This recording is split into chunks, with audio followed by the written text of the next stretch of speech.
This is for all you multi-talented, multitasking, multi-everything people out there. Take it away. Find your glory, write your story, fearless feet will carry you. Time you own it, take your moment, be a fire burning through. Hustling from night until morning, grinding it out, it won't be long. Feel your power, it's your hour, you inspire, you are strong. Enjoy your Zoa. No applause? You're all fired. Now that you've reached the stage in your life where quality television is important, Nubian TV is a black network that speaks to your lifestyle.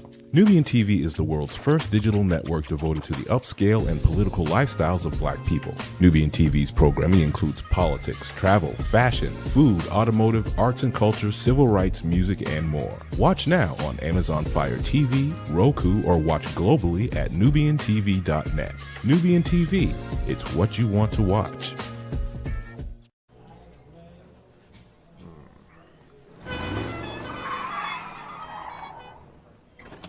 Come with me if you want to live a more delicious life. Oh, maybe we should get in the van. In this world, we don't get to control much. Past, male pattern baldness. What geese? Got one right now. The urge to pop that bubble wrap. But there is one thing we do get to choose every single day: what we eat. Welcome to the Sonic Department of Research and Deliciousment. We have everything you want, didn't know you wanted, and some things you didn't know were possible. Because we believe if you're not having fun, you're not living free. So come on, let's live a little.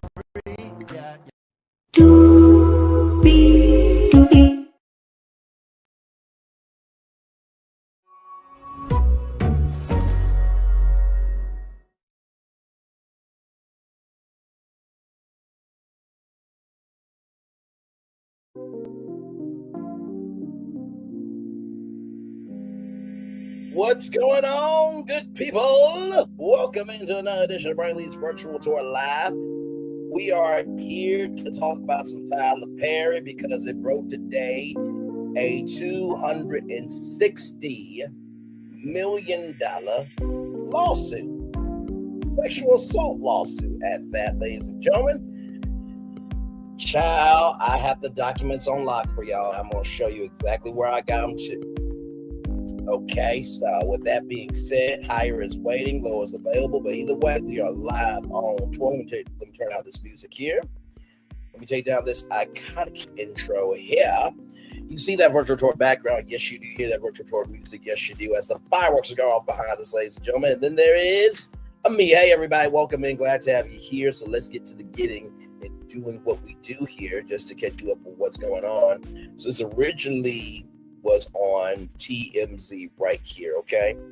So Tyler Perry sued for sexual assault over actor claims years of harassment and more. Tyler Perry is facing an accusation of sexual lawsuit, a claim from an actor on his long-running TV show, The Oval, and one Tyler's camp calls a scam, TMZ has learned. Dixon filed a lawsuit against Perry, and the documents, he claims that he and the director met at an event back in 2019. In Derek's words, Tyler picked him out of the crowd, asked him for his phone number, suggesting he might have a role for him. So this is Derek Dixon in The Oval. As it turned out, he did. Derek said Tyler gave him a small role in 2 episodes of a show called Ruthless. Then in January 2020, Derek says Tyler invited him to his Atlanta home. He accepted, hoping to build a friendship that would lead to more acting gigs, but according to the suit, while there, Derek drank too much and ended up sleeping in a guest room. In the documents obtained by TMZ, Derek claims Tyler got in bed with him and started touching his thighs. Although he rejected advances that night, he claims Tyler remained interested. Don't worry, we're going to get to all of that. Okay. Shortly thereafter, Derek said he landed the role of Dale in the Oval break for his career, but claims it was around this time that Tyler also started firing off sexually suggestive texts, including asking what Drew's sexual preferences were and telling him he had sex with men. Derek also notes his character Dale was rated as a gay, homeless, and desperate store clerk who had slept while the characters were a place to stay. He claims that's exactly what Tyler told him he was looking for in a real life sexual partner, someone who would be loyal and dependent upon Tyler. Derek said he figured his career would be derailed if he flatly rejected Tyler. So instead, he told him he just wasn't the sexual type, but he was always terrified he'd lose his job if he complained of sexual harassment. To that point, he says Tyler once again invited him to Atlanta later in 2020, and things allegedly took a dark turn. Derek claims Perry greeted him warmly, but quickly started a sexually charged conversation, like asking him if he likes it rough in bed, and then grabbed Derek by the throat while saying, "Look how excited you just got." Now, this is all alleged. He says he pushed Tyler away, and that was the end of that alleged incident. The lawsuit includes years of text messages allegedly sent by between both men. Most of the ones Tyler allegedly sent are sexually charged. For instance, one reads, "No straight man would be going on walks with you or cooking dinner for you unless they want to fuck you. I would fuck you." That's a text that Tyler allegedly sent to Dale Dixon. The most aggressive incident allegedly went down in June 2021, again at Tyler's Atlanta home. Dixon was staying in the guest house and wearing only his underwear when he says Tyler came in to give him a good night hug. He alleges Tyler yanked down his underwear, groped his butt, and said, "Relax, just let it happen," and assured him it wasn't going to hurt. Dixon says he managed to rebuff his advance by changing the subject. According to the suit, Dixon finally filed a complaint with the Equal Employment and Opportunity Commission in June 2024, and then quit the Oval, saying he could no longer put up with the alleged sexual harassment. Dixon is suing Tyler and Top Air Studios for quid pro quo and workplace sexual harassment, sexual assault, and battery. He's seeking $260 million damages. Tyler's attorney, Matthew Boyd, tells us this is an individual who got close to Tyler Perry for what now appears to be nothing more than setting up a scam, but Tyler will not be shaken down. We are confident these fabricated claims of harassment will fail. Story development, right? And then People Magazine also put it out here. Same thing, just to show y'all here.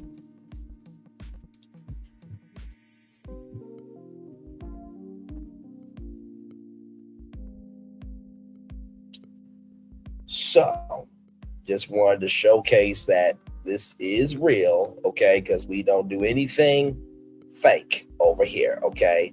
So I'm gonna show you where I got the court documents, okay? So I went to Twitter, typed in Tyler Perry lawsuit PDF, and then as I scrolled down, I saw this post right here from Document Tings, which, by the way, shout out to Document Tings on YouTube as well. And then right here, that link right there is the link for the documents. Ladies and gentlemen, I have them right here. Are y'all ready to go? That's a lot. It's 46 pages, but we're going to make it do what it do. Here we go. Plaintiff Derek Dixon files his complaint against defendant Tyler Perry, a.k.a. Emmett Perry Jr., alleging as follows. The following complaint is pled on information and belief. This case arises from a substantiated pattern of workplace sexual harassment, assault, and retaliation perpetrated by Tyler Perry, a powerful media mogul, against plaintiff Derek Dixon, a professional actor and screenwriter. Mr. Perry is an American actor, filmmaker, and playwright who has built one of the most successful careers in the film and television industry. Mr. Perry took his success and power and used his considerable influence in the entertainment industry to create a coercive, sexually exploitative dynamic with Mr. Dixon, initially promising him career advancement and creative opportunities, such as producing his pilot and casting him in his show. Now, for those of you who are thinking, wait a minute, this sound like Christian Keys, who came in with All the Queen's Men. Allegedly, he may have also had a sexual assault lawsuit in the works as well. That was a little bit, I think it was last year.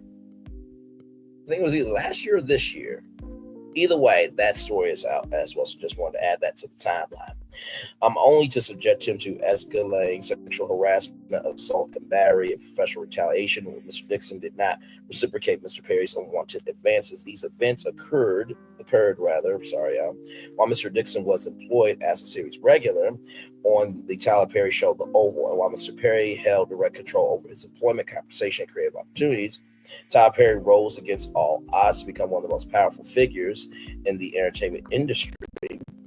His success story, once a symbol of perseverance and self-made achievement, has now become a cautionary tale of how unchecked power, wealth, and influence can corrupt those who attain it. Among other contracts, Perry received a lucrative multi-year partnership with the Oprah Winfrey Network, and his network tops $1.36 billion. Tyler Perry's rise to fame and fortune elevate him from powerless victim to a figure of tremendous wealth, influence, and power, culminating in the ownership of his film studio. Rather than using his influence responsibly, Tyler Perry has engaged in a pattern of misconduct where he exploited his position of power. Tyler Perry has been using his power of influence to molest, abuse, and sexually assault impressionable and vulnerable employees and actors who look to him for guidance and mentorship while pursuing their dreams, just like Harvey Weinstein, Bill Cosby, R. Kelly, Sean P. Diddy Combs, Kevin Spacey, Roger Ailes, and many others in the industry. Mr. Perry's success has led him to believe that money and influence can just get him wherever he wants. That belief slowly transformed into the false idea that Mr. Perry can get whomever he wants. There are some things money can't buy. Mr. Perry sought the one thing his wealth and influence could not purchase: a sexual relationship with a man who remained silent. Mr. Perry told Mr. Dixon that his ideal relationship would involve a male sexual partner who he could provide for and who would be loyal but emotionally detached. Perry told Dixon, "Whoever ends up with me is going to be a happy motherfucker." Oh, okay then. Well, we're diving right in the words of Dexter. No, in the words of Joe Goldberg, my bad. Wrong show. In essence, Mr. Perry desired a one-sided coercive dynamic with a subordinate, an arrangement devoid of mutual consent or emotional reciprocity. Thus began Perry's calculated pursuit of Mr. Dixon. This was not Mr. Perry's first instance of sexual exploitation. He has demonstrated a troubling pattern of exploiting vulnerable male actors and employees, leveraging his industry power to create a cycle of hope and dependency. First, he offers aspiring actors the prospect of career-defining opportunities, roles that promise visibility and advancement. Then, once they are in his professional orbit, he uses the weight of his influence to ensnare them, positioning their success as contingent on meeting his demands. In a quid pro quo sexual compromise, this pattern of behavior recalls a calculated use of professional power for sexual leverage. Using his influence, Mr. Perry provided vulnerable men with active positions, roles, show contracts, cars, and money. Once the object of his desire was hooked, Tyler Perry would then put them in fear of losing it all unless they engaged in Mr. Perry's perverted desire for sexual gratification. Mr. Perry would easily kill off a character in a show of an actor who failed to indulge in Perry's sexual fantasies. So that's just the opening paragraph, right? And from what it's sounding like, it sounds like a lot of lawsuits that we have read. I mean, P. Diddy's, Cassie's lawsuit against P. Diddy, Jonathan Majors, Smokey Robinson, right? That these men were portraying themselves one way, but then behind the scenes, they were another, right? So there it is there. Ooh, that was a lot, child, for the opening paragraph. Let's keep going. So here it is here. In one such exchange, Perry stated he could fix things because actors of a show he was filming should all be scared because they were all shot at and we don't know who lives. Let me read that 2 more times just to make sure that I got that. In one such exchange, Perry stated he could fix things because actors of a show he was filming should be all scared because they were shot at and we don't know who lives.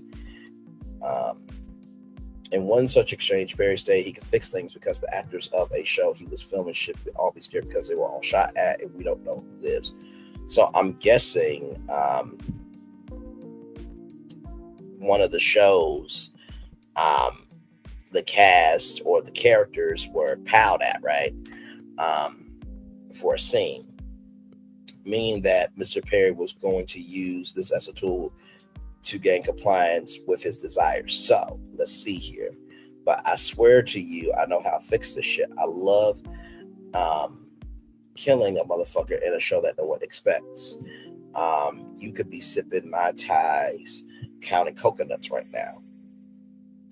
So I'm guessing that the gray is Tyler Perry. I guess the blue is Derek Dixon, I guess. Think about the last episode. We don't know who lives. Exactly. I'm scared there should be two. No, they're not. Last I checked, we all got the same bullets in us.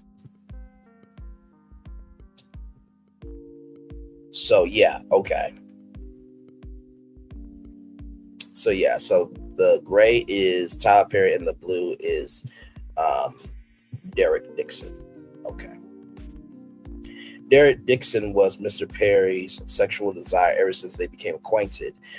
Dixon was working as a part of the event staff for a party hosted by Mr. Perry when Perry noticed, and Perry immediately offered Dixon the chance to audition for a part in one of his TV productions. Dixon agreed and was on set with Perry behind the camera for weeks in close quarters. During the time that they were filming, Perry would send flirtatious text messages to Dixon. For example, one message, Perry said that he was jealous when he saw Dixon go on a walk with another man named Brad. Why did that photo make me jealous? You two together. I don't know. It's just Brad. LOL. He just wanted to go for a quick walk to get his steps in, and now I'm walking to Chipotle by myself. LOL. Think Derek get that Chipotle. So once again, the black is Tyler Perry and the blue is Derek Dixon. In another text message, Perry stated to Dixon, what is it going to take for you to have gutless sex? Or guiltless sex, rather. Sorry, not gutless, child. Guiltless sex. Have y'all found that yet in therapy, you can have freedom from religious guilt and still believe in Christ?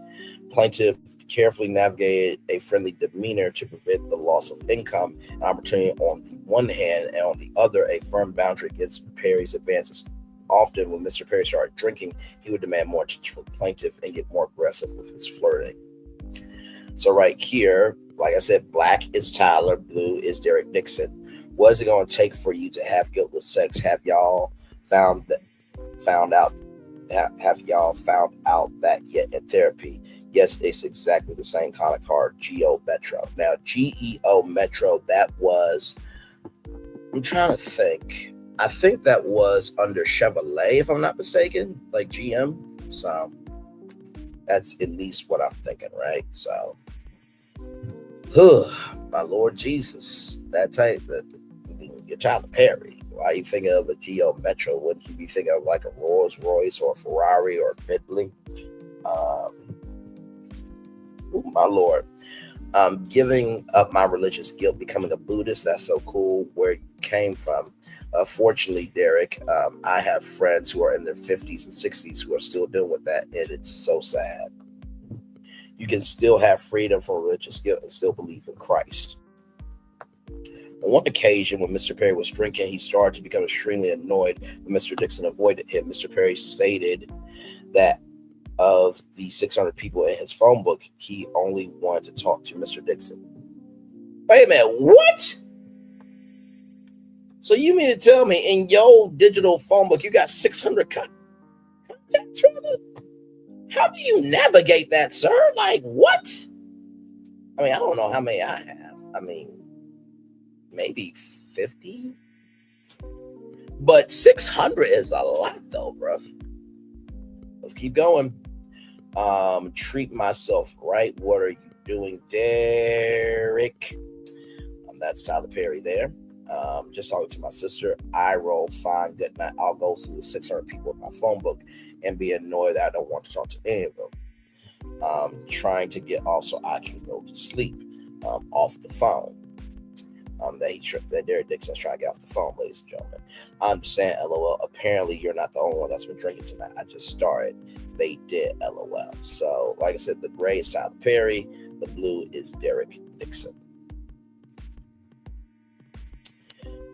Dixon did his best to tiptoe around Mr. Perry's sexual aggression while keeping on Mr. Perry's good side. Mr. Perry made it clear to Dixon that Dixon ignored Perry or failed to engage with the sexual innuendos. Dixon character would die in the next season. Indeed, Dixon's character Dale was pounded 4 times in the chest at the end of his first season of The Oval, and Perry always held this over Mr. Dixon's head, implying that Dale would survive if Dixon kept Perry happy.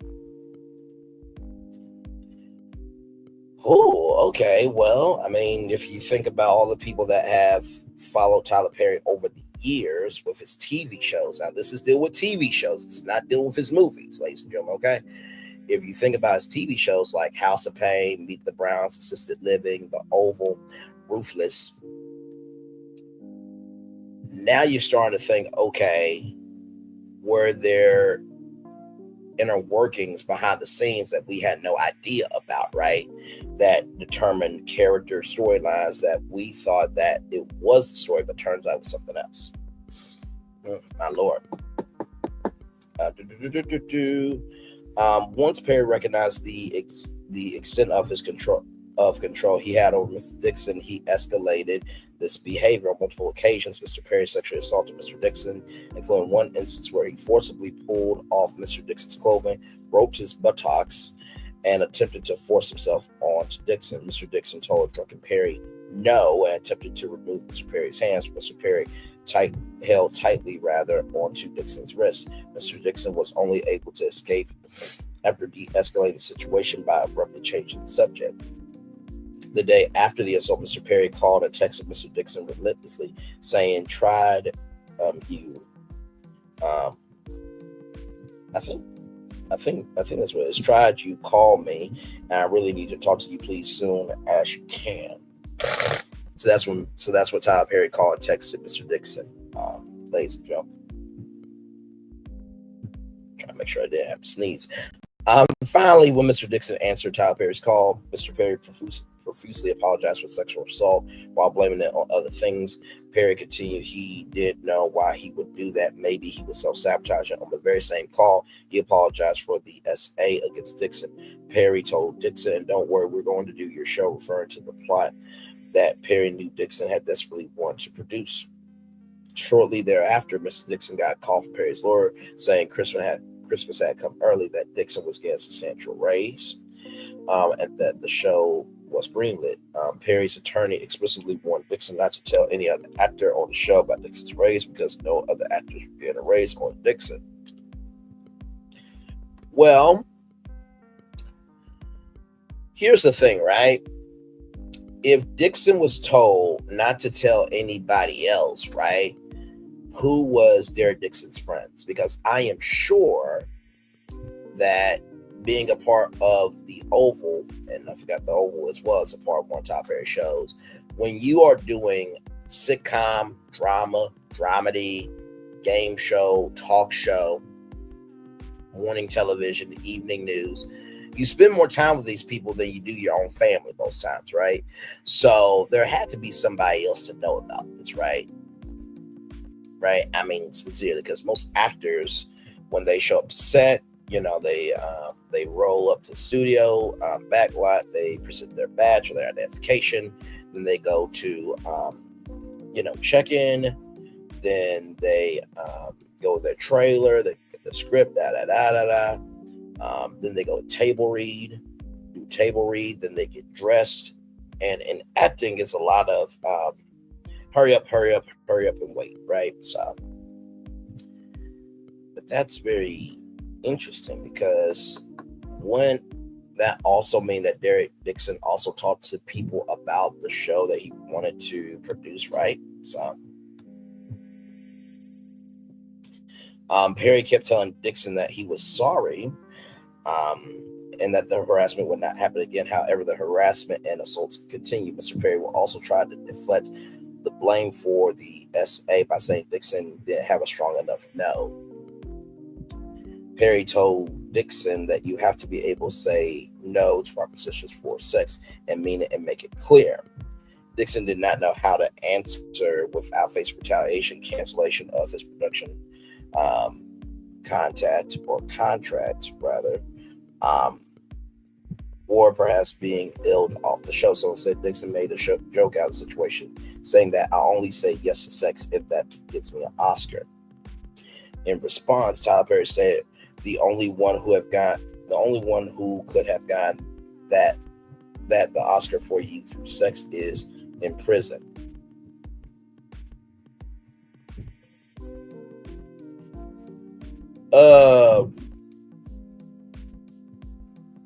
You mean Harvey Weinstein? So just stick to the no unless you're really into him, emphasis added. Perry reveals through these text messages that the no he was referring to was Dixon's no to sex in exchange for promotion in the industry, classically known as quid pro quo sexual harassment. Perry sent this message to Dixon because that's exactly what Tyler Perry was doing. At some point, Dixon left Atlanta and moved to Santa Monica, California to create distance from Tyler Perry. However, even at long distance, Mr. Perry continued sexual harassment from Dixon. So here is the text message here. Text message exchange here. Nice. Santa Monica is nice. I'm glad you're going out there. How is your no? Is it stronger? You gotta have a strong no. Yes, it's strong. My mom literally thinks I'm selling my soul to the naughty. She heard Kanye say that's real. Well, Kanye is a dumb fucking piece of shit of a bastard that should have been swallowed by his mother Donda. So that's neither here nor there. But let's roll on. Well, I don't think that, but I do think that you have to be able to say no and mean it and make it clear. I only say yes if it gets me an Oscar. JK, JK, JK, exclamation point. I hear you, period. Well, the only one who could have gotten that for you through sex is in prison. So just stick to the no unless you're really into him, with a tongue out emoji, wink face emoji. So it seems like here, now I'm just reading this as you're hearing it. So from what it's seeming like, it's seeming like that this was a friends with benefits situation.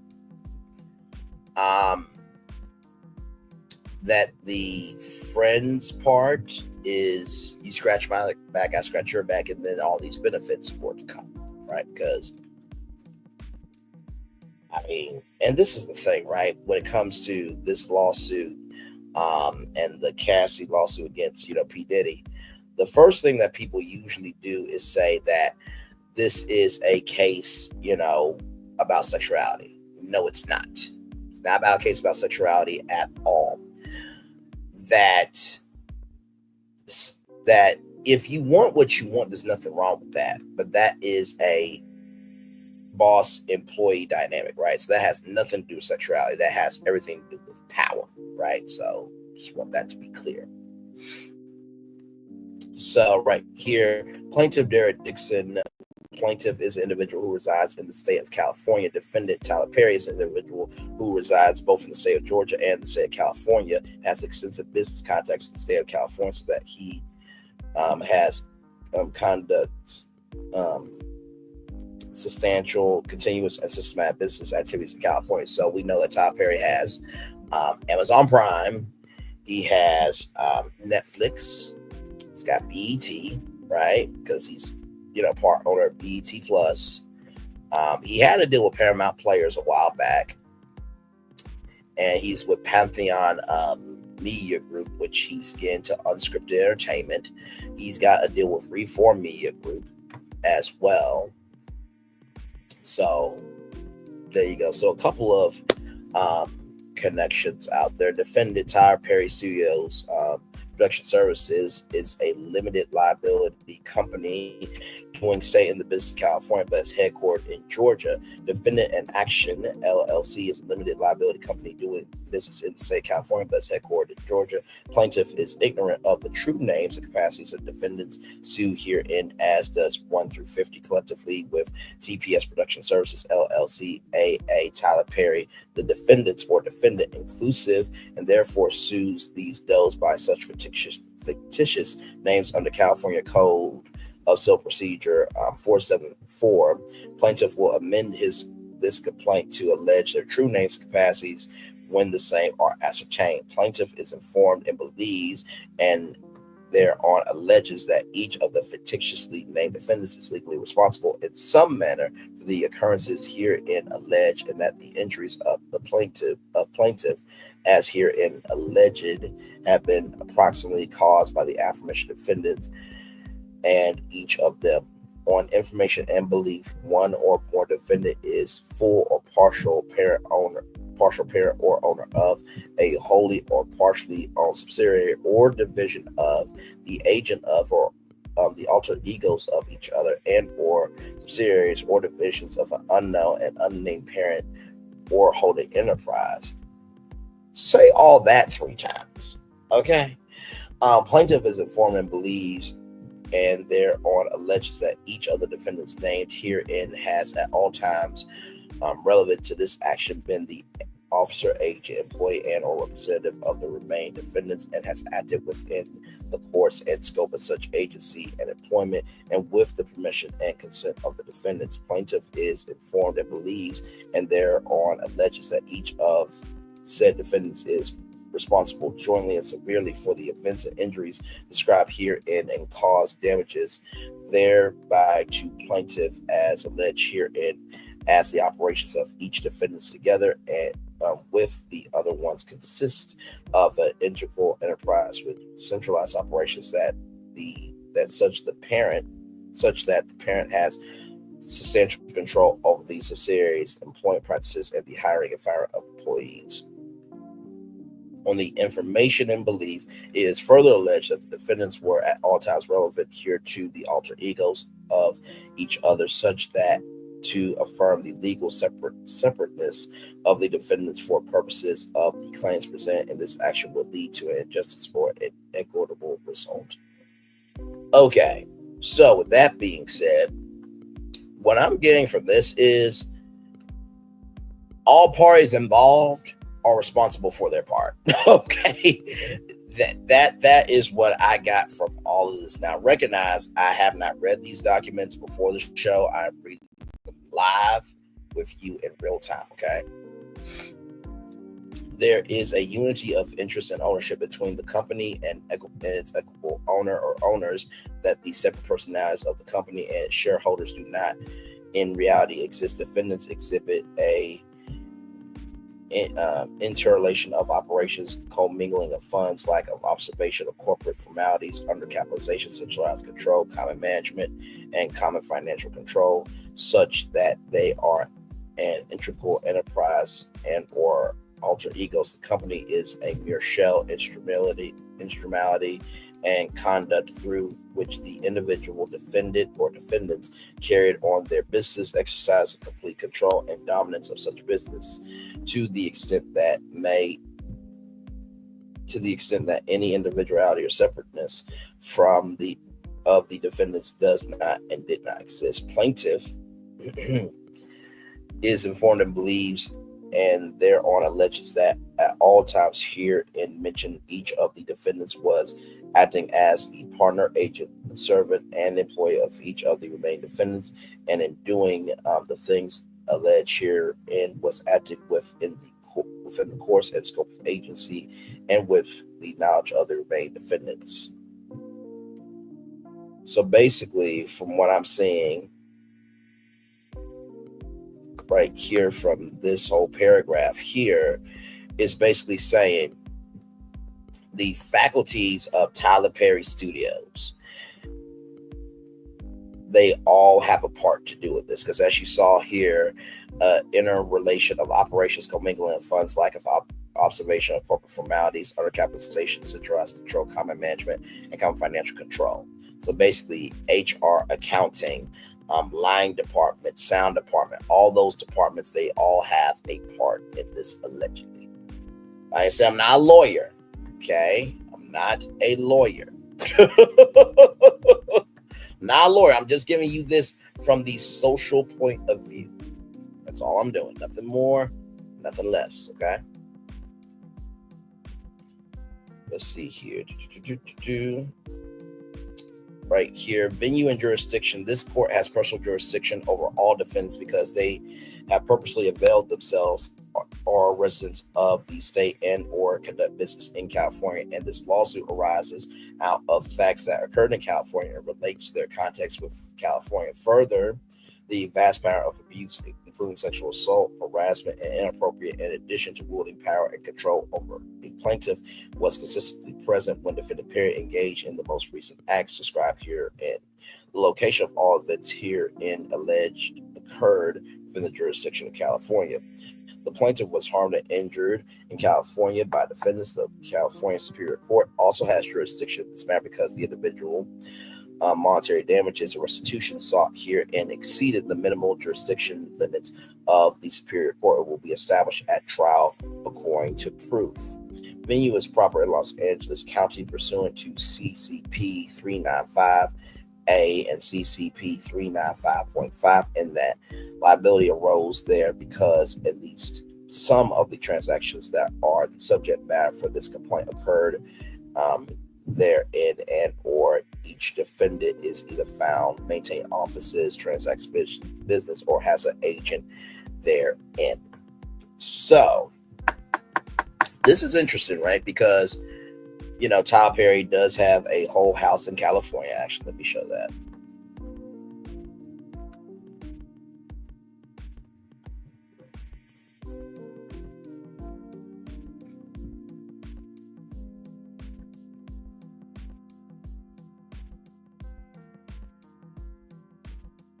So here is the home of Tyler Perry here. That's the home of Tyler Perry. Okay. So he lives in Beverly Hills. And that brother lived in Santa Monica. And then this is the home here that used to be Tyler Perry's, but now I believe was Steve Harvey's home. And then this is Tyler Perry's new home. My Lord Jesus. I don't know why it does that when it looks so blurry and stuff, but here is a better look at the home here. So that's his home in Atlanta. So it seemed like that because Tyler Perry conducts business in California with Netflix and Amazon and Paramount, which is BET. It seems like that this lawsuit from Derek Dixon is hitting the business side, right? Even though there was times in Atlanta that he also was SA'd as well. But also, too, I would think that there would be a case also in Atlanta, Georgia, because the Oval shoots at Tyler Perry Studios.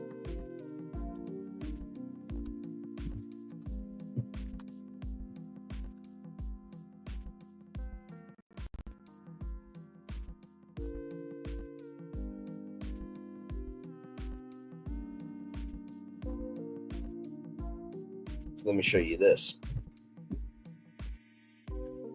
So this is the set of the Oval. So he literally recreated the White House, and that's one of the sets. Now he has 12 stages here. Now he was going to expand to 12 more stages until there was open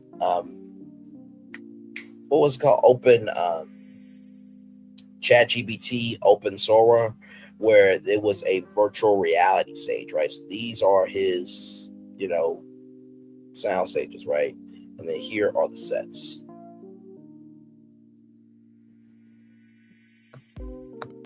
So he's got, come on now. Really, this what we're doing? Is this what we're doing? Refresh, chat. Sometimes technology wants to be extra sometimes, y'all. Okay, so anyway, he's got airplanes, he's got airport terminal, he's got a bank, he's got baseball fields, he's got brownstone block. Oh, see, you see how technology wants to act a fool? Not act a fool, but act a fool. There's the chapel, there's the county jail, there's the courtroom, there's the coffee shop, there's classic diner, there's the farmhouse, gazebo park, historic district, hospital, lakeside cabin, law office, mansions, motel, Oval Office, police station, post theater, prison yard. Go back. There you go. Prison yard, residential blocks, restaurants, rustic cabin, water tank. For, big scenes and stuff like that that uses water. And then the White House. Now, of course, I do believe Walt Disney Studios also has a water tank. Some studios have a water tank, some don't. You know what I mean? So just wanted to bring that up. But it seems like that there should be a case also in Atlanta, Georgia. But for right now, from what it's looking like from this lawsuit, is in California. This action is also timely under California Sexual Abuse and Cover-Up Accountability Act, California Sexual Abuse and Cover-Up Accountability Act, AB 2777, amended California Civil Procedure, Section 340.16, extend the statute of limitations, opening up revival windows for adult survivors of sexual abuse, and related claims acknowledging that a 2-year statute of limitations simply does not provide sexual assault survivors adequate time to heal from the physical and emotional trauma of a sexual assault and prepare for a civil case.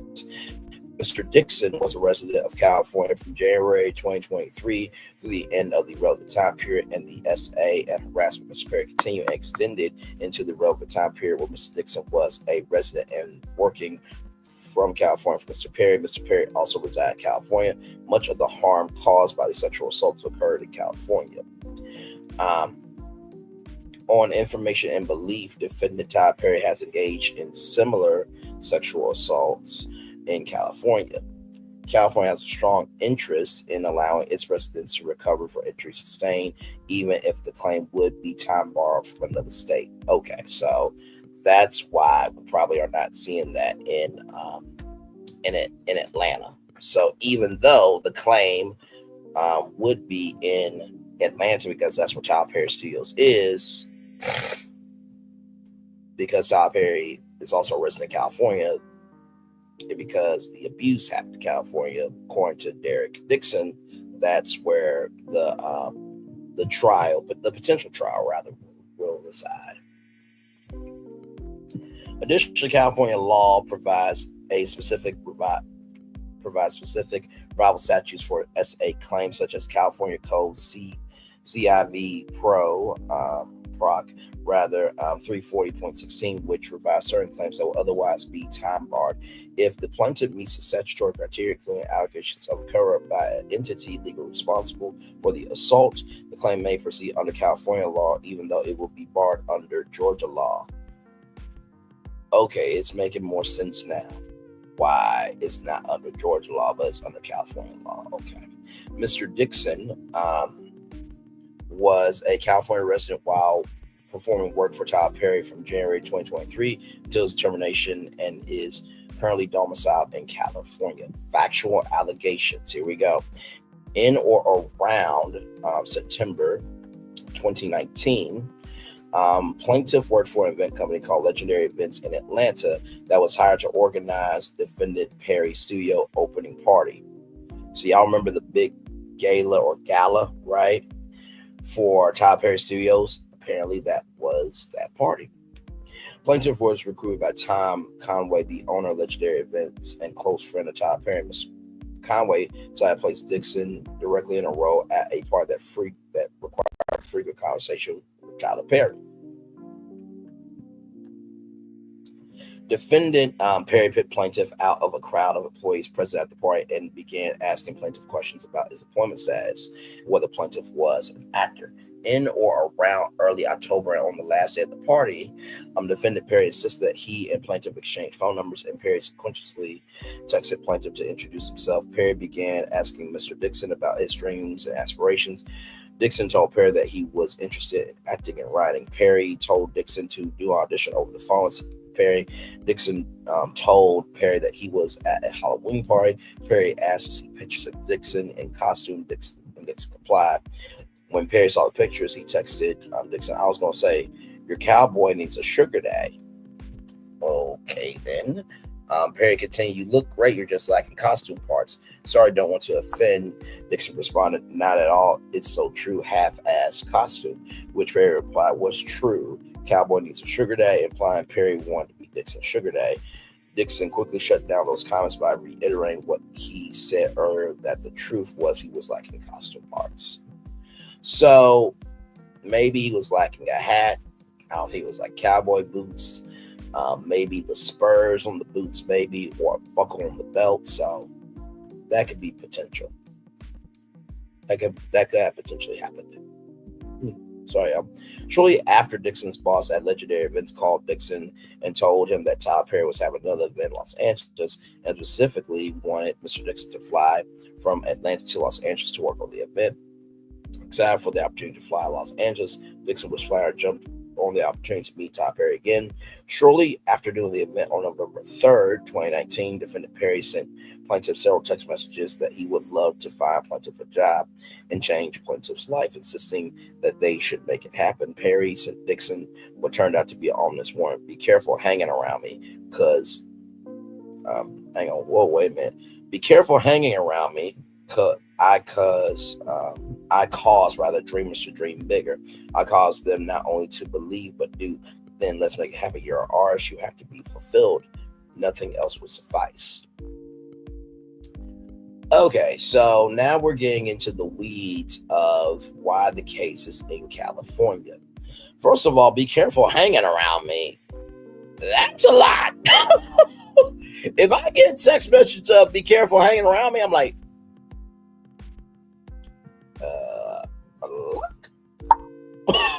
okay, all right, moving on. I cause dreamers to dream bigger. I mean, Tyler Perry has always been a big dreamer, so I don't see really anything out the way with that. Nothing else would suffice. That is putting your visions of what you believe onto other people. Now, this is all alleged, y'all, okay? So I'm just reading the documents as you are hearing them, okay? So listen, let me refresh this to make sure we're still good. Yep, we're still good. Child, listen. Things we do for our audience, y'all. The very next day, defendant Perry sent an email which contained an offer for plaintiff to play the role of Dale in Perry's TV series Ruthless. I almost forgot Ruthless as well in the many shows. He's got so many shows on there. Good Lord. Perry said it was a small role that could get a lot bigger, thereby setting up the first stage in a series of escalating quid pro quo offers. At this point, Dixon did not know Perry was interested in or that he was looking for a sexual relationship. Dixon assumed that Tyler Perry was genuinely caring person who discovered the talent that Dixon always felt he had.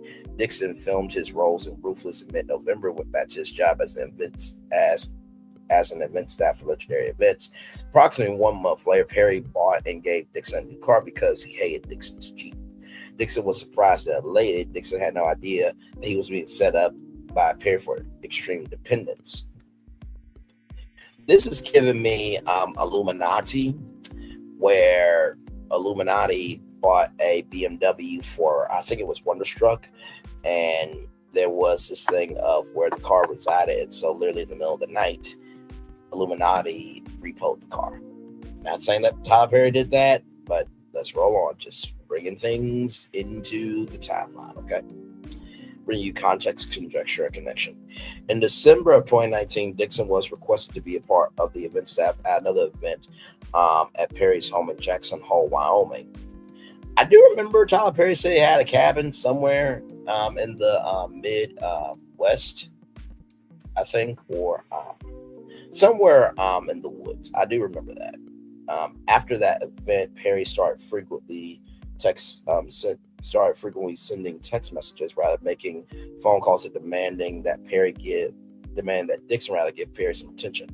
On New Year's Eve 2019, Tyler Perry texted Dixon, "I can't tell you the last time I pumped gas or went to the supermarket or fly commercial, packed a bag, or had good sex. It was before I was rich." Okay. Dixon found these messages to be strange and untowardly coming from someone like Tyler Perry. But being new to the industry, Dixon played along by downplaying the sexual comments and hoping that being around Perry would allow him to showcase his talents as an actor and writer. Soon after Dixon began giving Perry more attention, Perry made his move on Dixon. Okay, let's see here. In January of 2020, just a few months after his first acting gig, Perry invited Plaintiff to his home in Douglasville County, Georgia. Plaintiff showed up to the home, hoping that he would be given a chance to befriend Perry and show him how talented an actor Dixon was. At Perry's home, Dixon was served many alcoholic drinks, which Perry also partook in. Dixon felt Perry was genuinely interested in Dixon's talents as an actor and writer. Perry made no sexual advances at Dixon while they were drinking. The conversation was friendly. At the end of the night, Perry told Dixon not to drive home. Perry said it was dangerous, that Dixon was too inebriated to drive home. Dixon agreed, was escorted to a separate guest room, knowing that this was a ruse to allow Perry to assault Dixon. Dixon was tired and didn't have pajamas, and so he got into bed only wearing underwear. Before he knew what was happening, Dixon felt something else slip into bed behind him and started rubbing Dixon's body around his inner thigh in a highly sexual and suggestive manner. Dixon turned around and saw that Tyler Perry was in bed with him. Okay. So imagine, if you will, right? Imagine that you are Derek Dixon and somehow you are in the orbit of Tyler Perry, and you're seeing Taraji P. Henson, Sherry Shepherd, Tiana Taylor, and Morris Chestnut, Michael Ealy, all these stars, right? Get their big break, and now it looks like you might get your big break, but everything is not what it seems, right? So you're just fresh, you're new, you're green, and you're just like a shot, right? So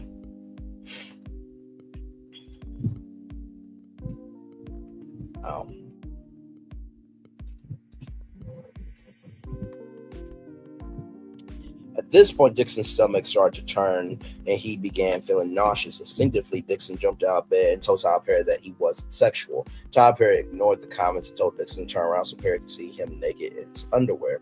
Perry then commented on how beautiful Dixon's body was. Dixon once again told Perry that he was not into intercourse. Dixon kept informing Perry that he was not into intercourse in order to keep Perry at bay, while at the same time not insulting the person who was dangling his career in front of him.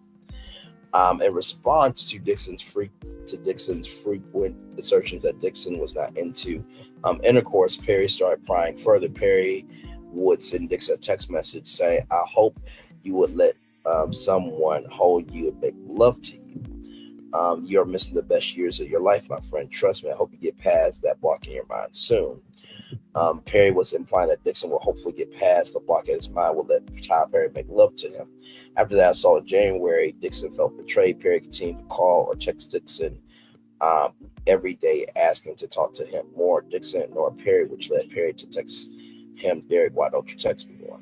Now, I remember a scene from the Half the Have-Nots with Jeffrey. Now, Jeffrey was gay, and his wife and Jeffrey's mom was Veronica. And then I can't remember the brother's name, but that family there, right? Veronica wanted Jeffrey to be straight. And so Veronica got this woman to get on with Jeffrey, and Jeffrey was so uncomfortable with what, right? And Jeffrey just took it. So that scene,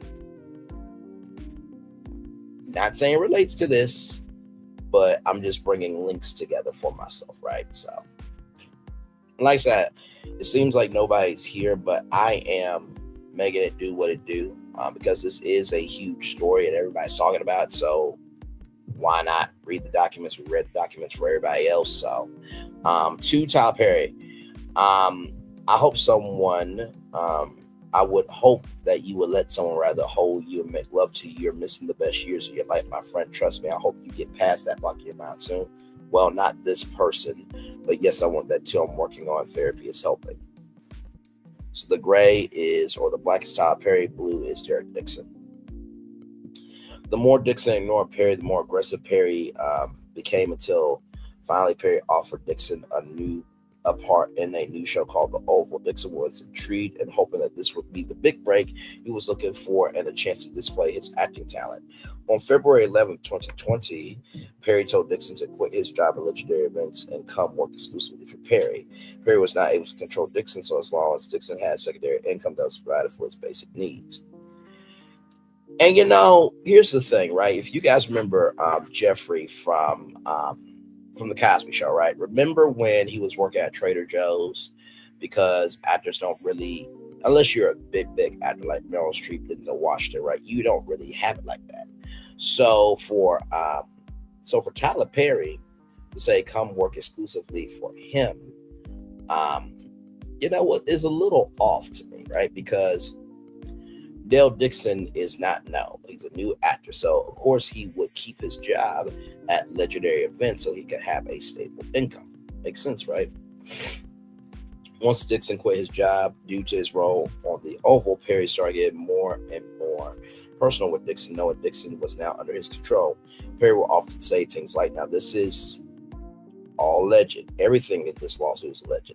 I give and give and give, and no one does everything, and no one everything does anything. What? I give, and give, and no one ever does anything for me in return. Okay, just want to make sure I got that grammatically correct. No one ever gives me what I want or what I needed, implying that Dixon was not giving him intercourse. Interesting. Perry started asking Dixon about Dixon's sexual preferences and what role Dixon took on when engaging in sexual acts, whether he was a top or bottom, which in sexual terms means whether Dixon preferred to give or receive behind sex. I'll just say that, okay? Just behind sex. Perry further insisted to Dixon that he had intercourse with men before and that he was a top. Perry further told Dixon that when you have a big cream stick and when you hit the G spot right on these bombs, they go crazy. Perry further told plaintiff that he wanted a man who was in a relationship with another individual with whom he could be emotionally involved and engage in sexual acts with, like a friends with benefits relationship, which I did say towards the top of this tour that this is what it's sounding like, because Perry didn't have time to deal with the emotional aspect of a relationship, only the physical.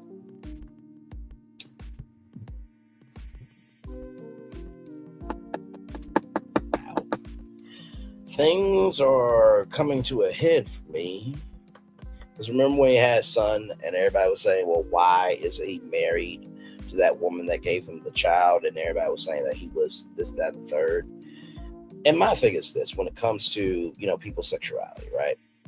Be how you want to be, but don't hurt other people while doing it. You know what I mean? That's just how I truly feel about it.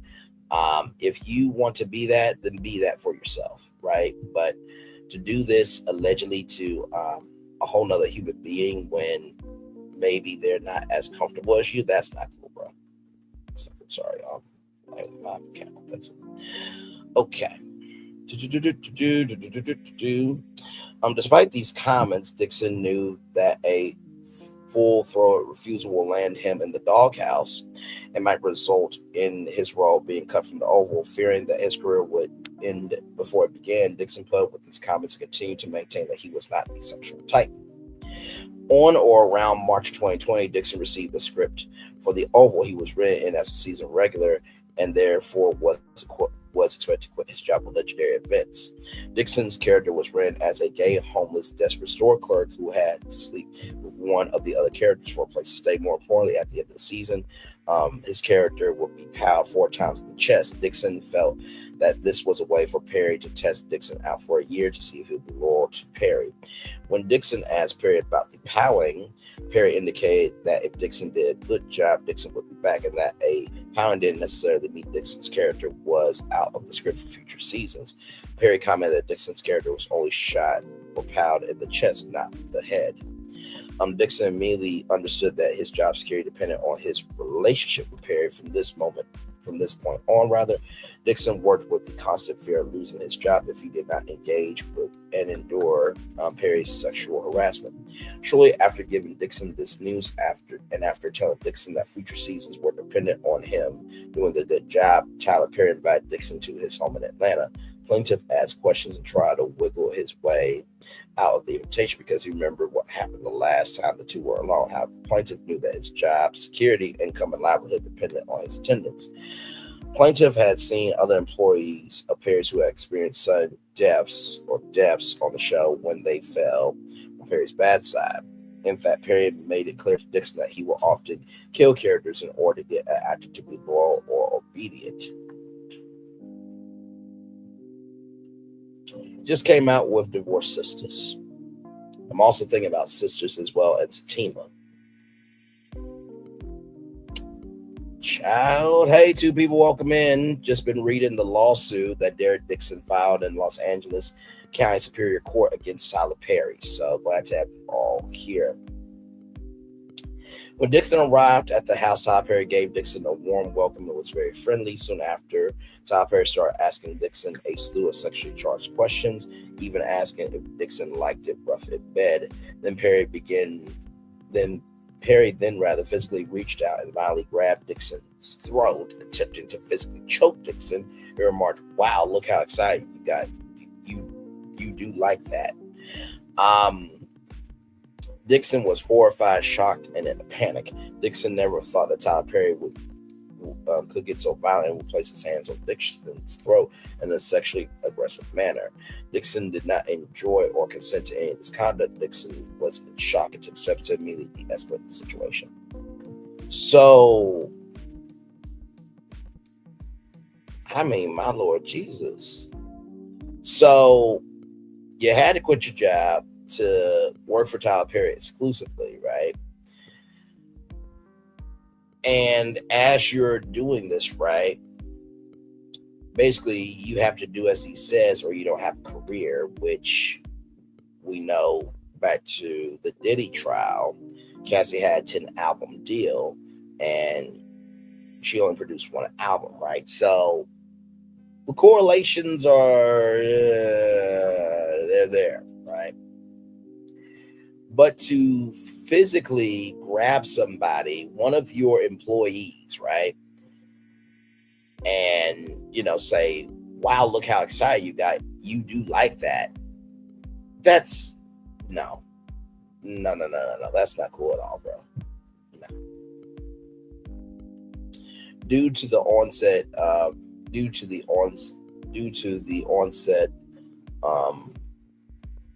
offset of the COVID-19 pandemic in March 2020, filming for the Oval was postponed indefinitely.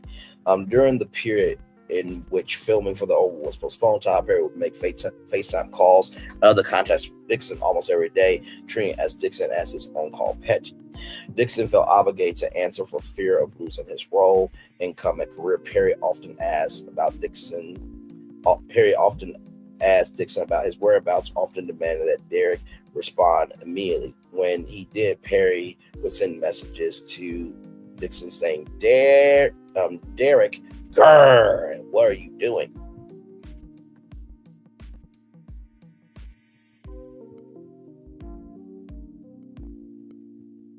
Hey, boo-boo. You see this bear over here? This bear is a bit special. You know, I like picnic baskets, but he likes more than picnic baskets. He likes sausages in the picnic baskets because Time is slipping away from me. Yeah.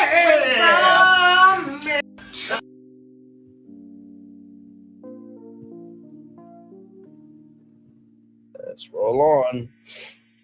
Initially, Perry was jealous of anyone who Dixon had a relationship with.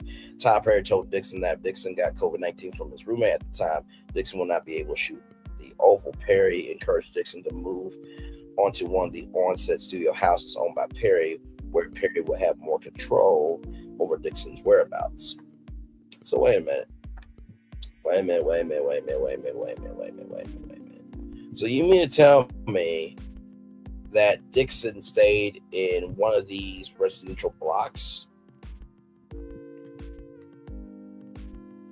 or one of the mansions? I'm sure he didn't live at the motel. Or the historic district? Or the farmhouse?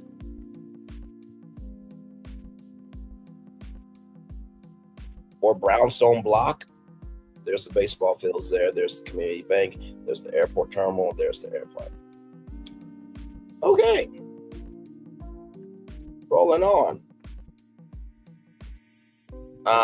Thereafter, Perry would text plaintiff about other actors on his show Ruthless. Perry told Dixon how he manipulated employees for ruthless retaliation. Perry told Dixon that if he did not like the way an actor behaved or the way an actor was acting, the character would simply die in season 2.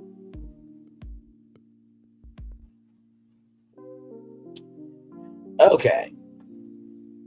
If you are this one of one man, one band, one sound, right? Wouldn't that be up to you to say, hey, look, I have some notes for you on your acting, right? Or I'm going to send you to one of the Tyler Perry acting coaches, right?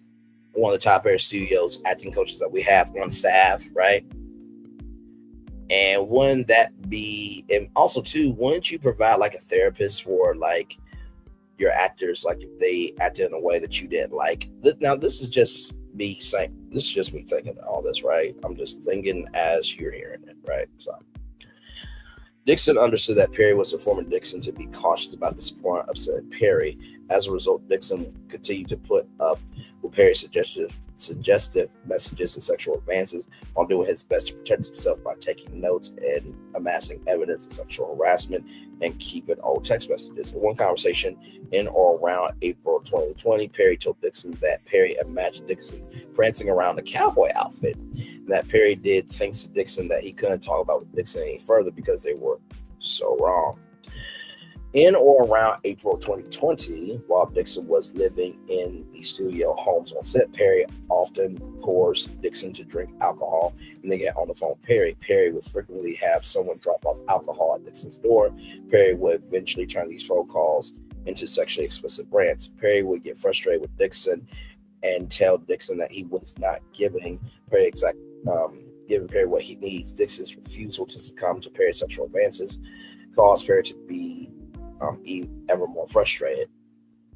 Now, as we talked about in the 25th day of the Diddy trial today, during this evening edition of Virtual Tour Live at 6 o'clock, we learned that Diddy paid, right, for a escort, right? But we learned that that card was controlled by many accounts by his company. So then you got to think about this. Was that Tyler Perry's personal money? Or was that Tyler Perry Studios money? Now, like I said, everything I'm saying is alleged in my opinion for entertainment purposes only, okay? So this lawsuit came out today. I have not read it before the show. I'm reading it to you live as you are hearing it, okay? So as you are hearing it, this is my first time reading it, okay? So fresh reactions, right? I'm just trying to bring links together for myself and for you. Eventually, Perry warned Dixon that Dixon told his castmates about the harassment. Dixon would be opening himself up to lots of questions and foolishness, and demanded that Dixon not discuss any of their conversations with his castmates. Perry upped the stakes by telling Dixon point blank that he was not to tell anyone about their friendship. Perry told Dixon that it should all remain a secret, and tried to make it seem like this secret was for Dixon's benefit. Perry continued to sexually harass Dixon on June 27th, 2020. Defendant Perry texted Dixon that all he wanted for his birthday was biscuits and BJs or fellatio, right? But all that Perry ever received were biscuits. Insinuating a request for fellatio from Dixon. This text was followed by other messages calling Dixon cutie, and that Perry was just thinking about Dixon. So right here, this is Tyler Perry. Listen to me. If you let the cast know that you and I have a new friendship, then you're opening yourself up to lots of questions and foolishness. You want them to know that you are there because of your talent, not because we have a friendship or because Tony got me to give you a job. You earned your spot like everyone else. Don't give people opportunity to play you small, or they will. I can't teach you everything.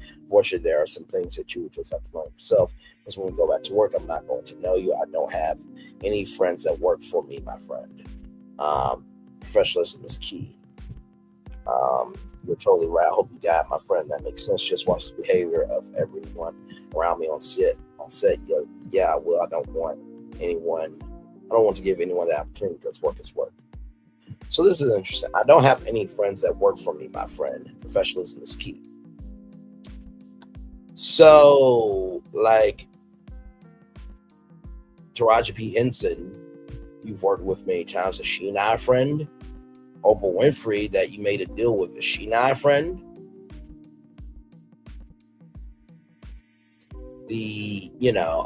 Cassie Davis and Uncle Curtis, you're not friends with them? Are you not friends with, David Tamlin Mann? Like, this is where it gets into dicey territory, right? Because now you're thinking about the totality of, okay, we're good. That was all immersion, ladies and gentlemen. But no, that makes me think, like, all the people that he's worked with over the years, what does he think about them, right? So let's see here. Despite these advances, Dixon continued to act professionally and continued to tell Perry that he was not sexual. That seemed to be the only way of keeping Perry at bay while doing his job. In July 2020, Perry remarked about how much he loved the script for Dixon's television series called Losing It, and saying he wanted to shoot the pilot for it. Perry would never really work toward that goal, and what Perry was really doing was making Mr. Dixon more dependent on Perry so that Perry could later attract sexual favors from Dixon as quid pro quo to produce the pilot. Also remember, If Loving You Is Wrong, Love Thy Neighbor on the Oprah Winfrey Network as well. In or around August 2020, Dixon and his castmates began shooting for the Oval after delays due to the COVID-19 pandemic, during which time all castmates and crew lived on the studio set in a quarantine bubble. Shortly after Perry confided Dixon that two cast members were pissing him off, and that Perry swore he knew how to fix this shit. Perry added that he loves killing his words, not mine, allegedly, killing a motherfucker in a show that no one expects, and that he was going to shoot them all. He was going to pow all of them hot and ill, those mofo characters, referring to illing off characters in the Oval played by actors who Perry wanted to retaliate against. But I swear to you, I know how to fix this shit. I love killing a motherfucker in a show that no one expects. That's Tyler Perry. You could be sipping my Can coconuts right now. Think about the last episode. They were all powed at. We don't know who this exactly. I'm scared they should be too. Laughing emojis. Nope, they're not. Last I checked, we all got the same bullets in us. Laughing emoji. More importantly, Perry stated in one text message, I may need to shoot the shootout early, which Dixon understood to mean that unless the actors knew that they were going to die, that their time on the show was over, they wouldn't change their ways. Perry was going to film the shootout early so that actors would be more submissive to Perry's request. So they are stupid to think that. So stupid. I'm going to have a come to Jesus moment with them. I think I'm going to pow them. All get powed. They'll do it. They'll be like, wait, eyeball emojis. I may need to shoot the shootout early, like Tuesday laughing emoji, or maybe, okay, that Beyonce song, the loudspeaker for everyone. I was just about to text you this. Okay, well, first of all, the thing that really is boggling my mind is this, right? With the Oval, it's a political series, right? So, about interracial couple and the behind the scenes of the White House, this, that, and the third. This series was to explore the dynamic of, what could potentially go on in the White House with, minorities running a fictionalized Washington, right? And so when you do a pow out, which, has happened in the political world, people think that you are relaying it to the real world and also to their fault storylines. But with this, what it's insinuating is, okay, this is my mechanism to get my cast ad right. So then it falls. So then it mentally destroys the viewer's experience of all the shows that they've watched Tyler Perry over the years, right? So Perry intentionally made these comments to instill fear in Dixon. Mr. Dixon now knew that he too would lose his job if Dixon did not play ball with Perry's sexual harassment. This is what Perry has been saying Dixon was now fully reliant on Perry for his income, hope, and future aspirations.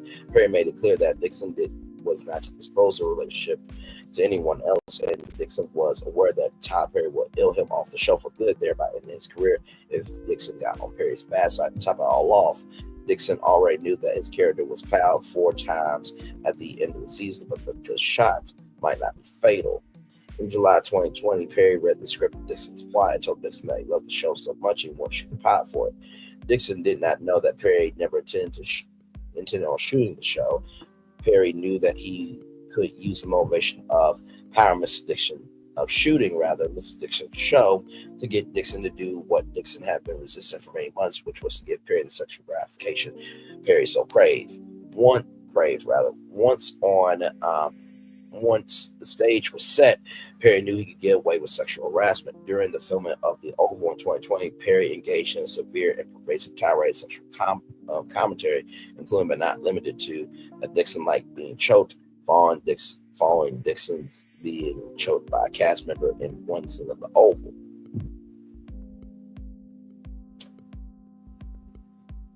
Okay, that is very inverted. To choke an employee and then put that into an episode of your own show, that is, let's roll on. I have no words. Why do you twist your hips when you walk? How can I get a day of Dixon? When will you be thick again?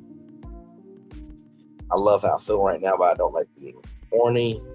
I feel sorry for the first person that flirts with me. I've been trying to put that energy somewhere else, but everything is sexual on this stuff. So this is what Perry allegedly said during the filming of The Oval in 2020.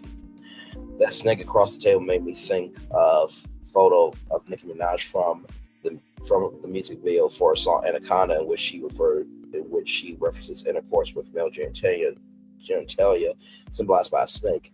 I will gladly choke you right now, referring to Perry's desire to choke Dixon in a sexual way, a suggestion that Dixon should get braces behind his teeth, but that plaintiff would have to give up fellatio, and that could be dangerous for Dixon's partner, especially if they are not circumcised. Child, What the?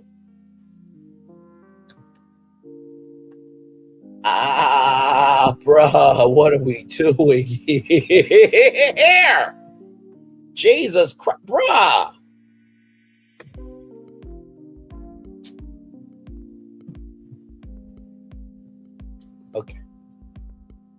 Okay.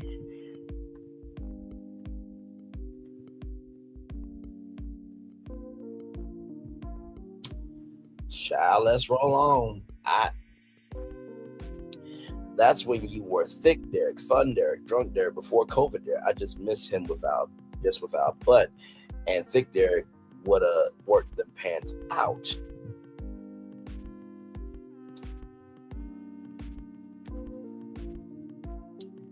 You know, this is the thing, right? Let's just say, right, for example,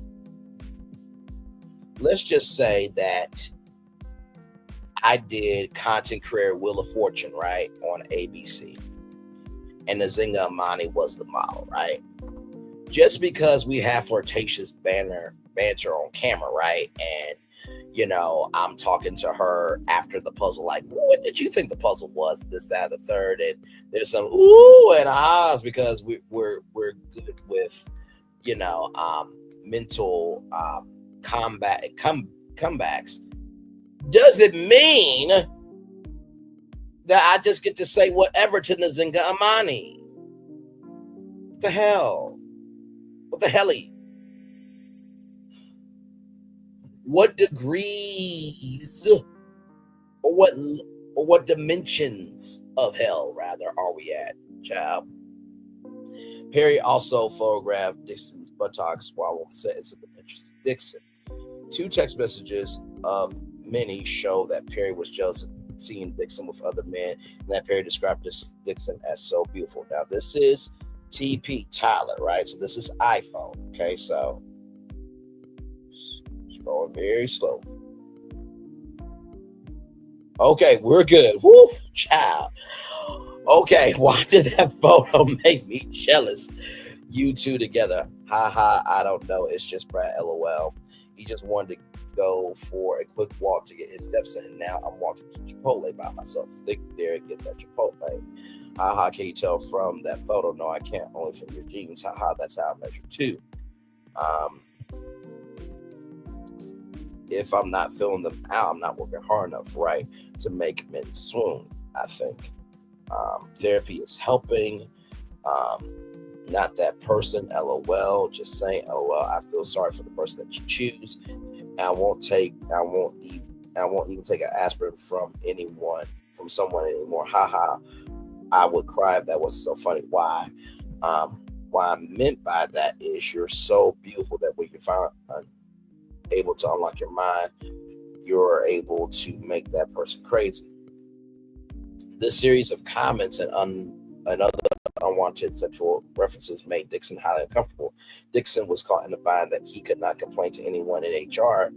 He had nowhere to turn for relief from the sexual harassment, and he knew that if he did not endure, he would be illed off the oath. He will be illed off from the oval. Dixon was unsure where to joke back of Perry's sexual harassment, so he endured knowing that his job was on line if he did not engage. Perry will also share intimate details of his own sex life with Dixon. Among other things, Perry would tell Dixon that he had not had good sex since he became rich. There were certain times that he had not been touched in months.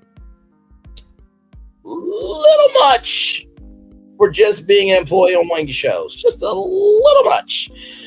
On the second to last day of shooting for the Oval, Dixon filmed the episode where his character was piled 4 times, indicating seeming into his role on the show and termination from the job. It was precisely following this day of filming when Tyler Perry knew that Dixon's character's fate was to be decided that Perry invited Dixon to his tray of drinks. Dixon knew that refusing meant the end for his career, so accepted. So, right, we just had a heaping dose of it. Now it's back to nothing. It's really weird. I didn't have any contact. What are you talking about? I haven't touched in months. Oh, you mean touch? I thought you meant being around people. Jacob, I love that you only say that when I'm being stupid. I guess Jacob, I guess the Jacob dumbass version. I guess the Jacob's dumbass version. I mean, not dumbass, but blonde.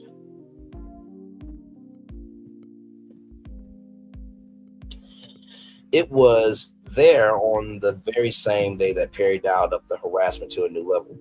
Tyler Perry asked Derek Dixon point blank, "Are you attracted to me?" In the manner that Dixon answered. Plaintiff reiterated the same way he did after the first assault by skirting the question. Dixon told Perry that Dixon was not that sexual look for anything. Perry's insistent probing did not stop. Perry continued to talk about how good looking and sexy Dixon was, and that the plaintiff wasted his good looks by not being free having sex. Dixon repeatedly deflected these comments with neutral answers, constantly looking for ways to avoid Tyler Perry's sexual interrogation while continuing to worry about his future on the Oval. Mr. Perry was testing how far he could go with Dixon. After enduring the harassment and doing his best to dodge the situation, Mr. Dixon got up and the two exchanged goodbyes. As Dixon was leaving Perry's trailer, Perry got up and pinned Dixon against the wall. Perry began aggressively groping Dixon's buttocks as sexual motion. Tyler Perry began reaching down toward Dixon's buttocks and groped Dixon's butt in a strong sexual manner. And that could not have been a mere accident. Dixon stood frozen in horror, could not reciprocate or fight back. All Dixon could do was let his body go cold and limp, seeing that Dixon had no desire. Perry told Dixon that he was drunk and asked Dixon in the trailer.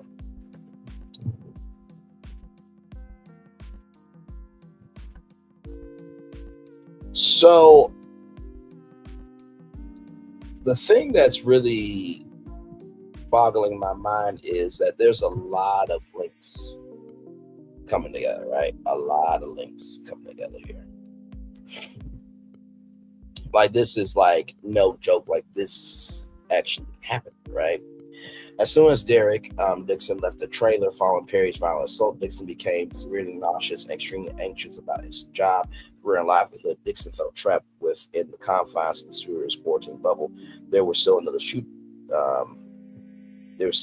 the next day. Dixon called his best friend Justin Bryant on the phone, told him everything that happened, and was unaware of any human resource representatives who he could report the assault. Plaintiff had no one to turn to and nowhere to save him from Perry's aggressive sexual harassment and exploitation. Perry the next day acted like nothing happened, and this time didn't even offer Mr. Dixon an apology. Following this exchange, Dixon began to avoid Perry as much as possible. However, Dixon still felt the need to answer Perry's incessant text messages, so he changed his approach. Dixon often pretended to be asleep to avoid being harassed by Perry. However, Perry insisted by texting Dixon the following messages: "Are you awake? Stop ignoring me. You're awake, Derek. Wake up. I know you're not sleeping, and give me some attention."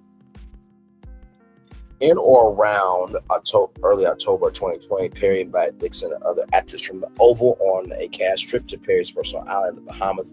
Dixon knew, as everyone else did on the show, that declining to go on this trip might cause Perry to erase you from the show. Dixon agreed to go, knowing the whole cast was going to be there. So this is kind of reminding me of Star Island in Miami with Diddy and Epstein's Island. I'm just saying. Okay. All right. Moving on. One night while in the Perry's private island in the Bahamas, the cast was having a party. At the end of the night, Perry told Dixon he wanted to talk to him. Dixon was caught off guard. Perry made alcoholic drinks and forced Dixon to drink with him. Dixon knew that he could not refuse the drinks, otherwise he would risk upsetting Mr. Perry. Instead, Dixon tried to stay in control and sip drinks slowly.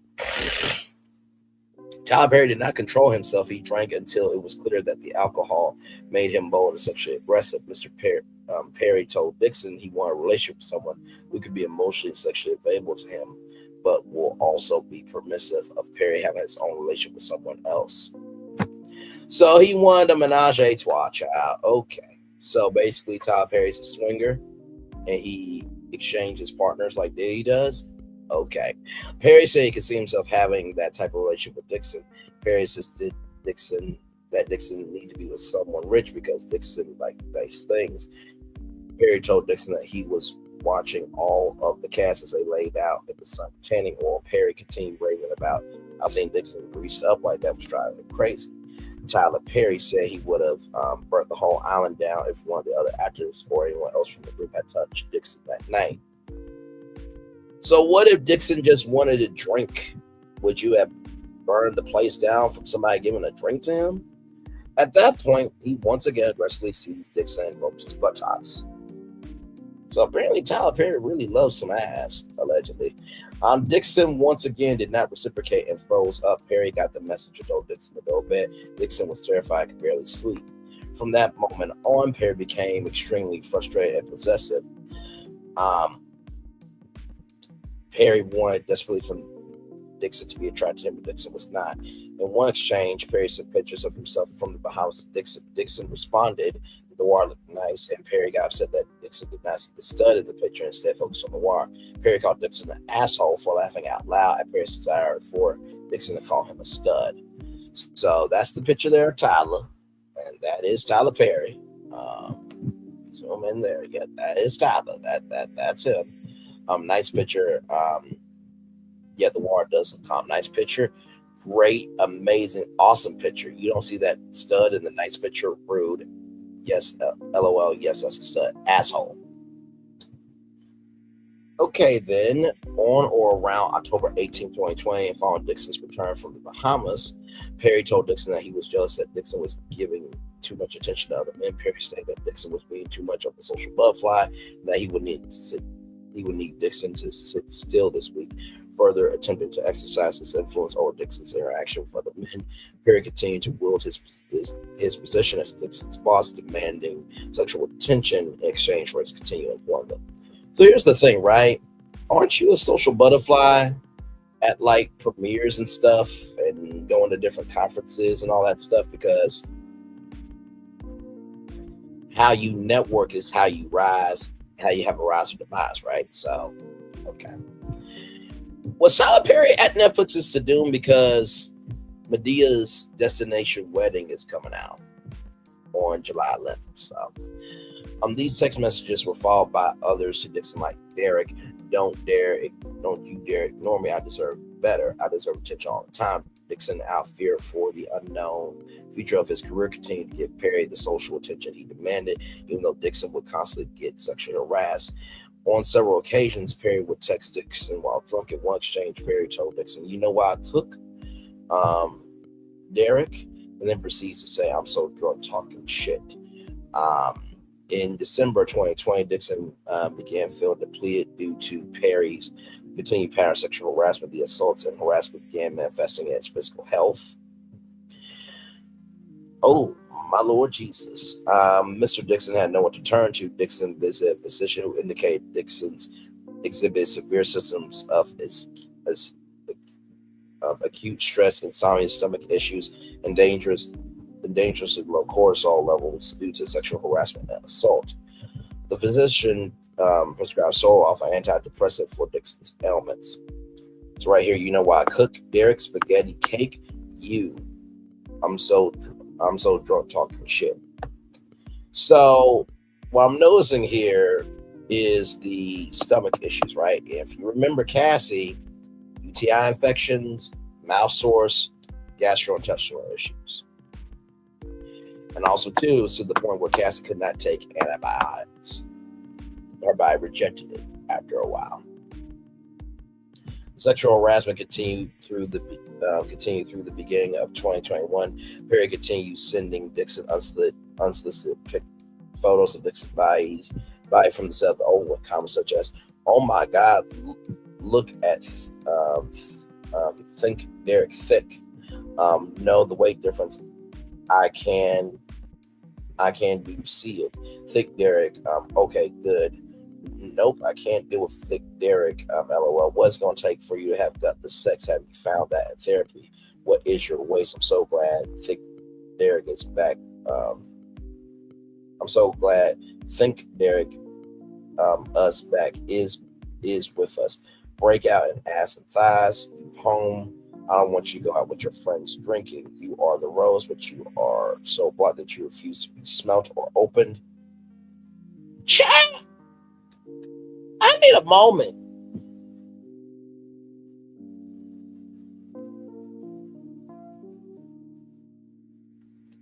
What? Chat, I need some tequila right now. Like, what the hell? Now, if you remember, right? Diddy didn't allow Cassie to go out with her friends. remember Shannon Sharp didn't want. Oh, we read the text. We read the lawsuit for Shannon Sharp too, right?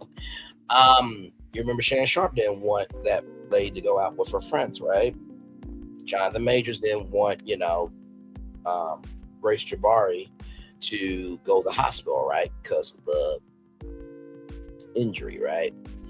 Skip Bayless as well. We read Skip Bayless lawsuit and Joy Taylor and Charlie Dixon as well. So a lot of these lawsuits are connecting, and also, Smokey Robinson as well. So it's a lot going on here. But this line right here, you are the rose, but you are so black that you refuse to be smelled or opened. You are the rose, but you are so black that you refuse to be smelled or opened. What the actual hell is going on here? When you're finally able to unlock your mind, you're going to make that person crazy in a good way. How you've been intimate with someone. Why did that photo of plaintiff and another cast member make me jealous? You two together. Thick dare get that Chipotle. I can't, only from your jeans. So here it is here. I know I need to smell the roses more. You are the rose, but you are so blocked that you refuse to be smelled or open. That sweet. I'm working on it. #therapy. I'm really scared that I'm going to waste my life. Already been there. Stopped somewhere between my late 30s and early 40s. Derek is there to make men swoon. What I mean is that you're so beautiful when you finally are able to unlock your mind, you're going to make that person crazy in a good way. Dixon responded, as long as my face doesn't get messed up, and as long as it doesn't leave a mark. And Tyler Perry responded, what will leave a mark? Derek said, on your neck? What do you mean you haven't? Haven't you been intimate with someone? Child, why is Tyler Perry giving the Black Joe Goldberg energy to me? If you haven't seen You on Netflix, watch it. I can't wait to get that phone call from you when you tell me that you let go and you loved every minute of it, referring to plaintiff's desire to openly engage in sexual encounters. No straight man would be going on walks with you or cook dinner for you unless they want to fuck you. I would fuck you. Tyler Perry's words, not mine, YouTube, okay? What are you doing hanging out with that girlfriend of yours? She wants you to. Everyone wants to fuck Jacob. Referring to Dixon's character in the plot of Losing It. After several weeks of unreciprocated sexual innuendos and demands for attention, Perry lashed out at Dixon on set asked if he needs to punch Dixon in the stomach for Dixon to act the way Perry envisioned in the scene. This exchange was highly intense, and Perry's reaction stunned several cast members.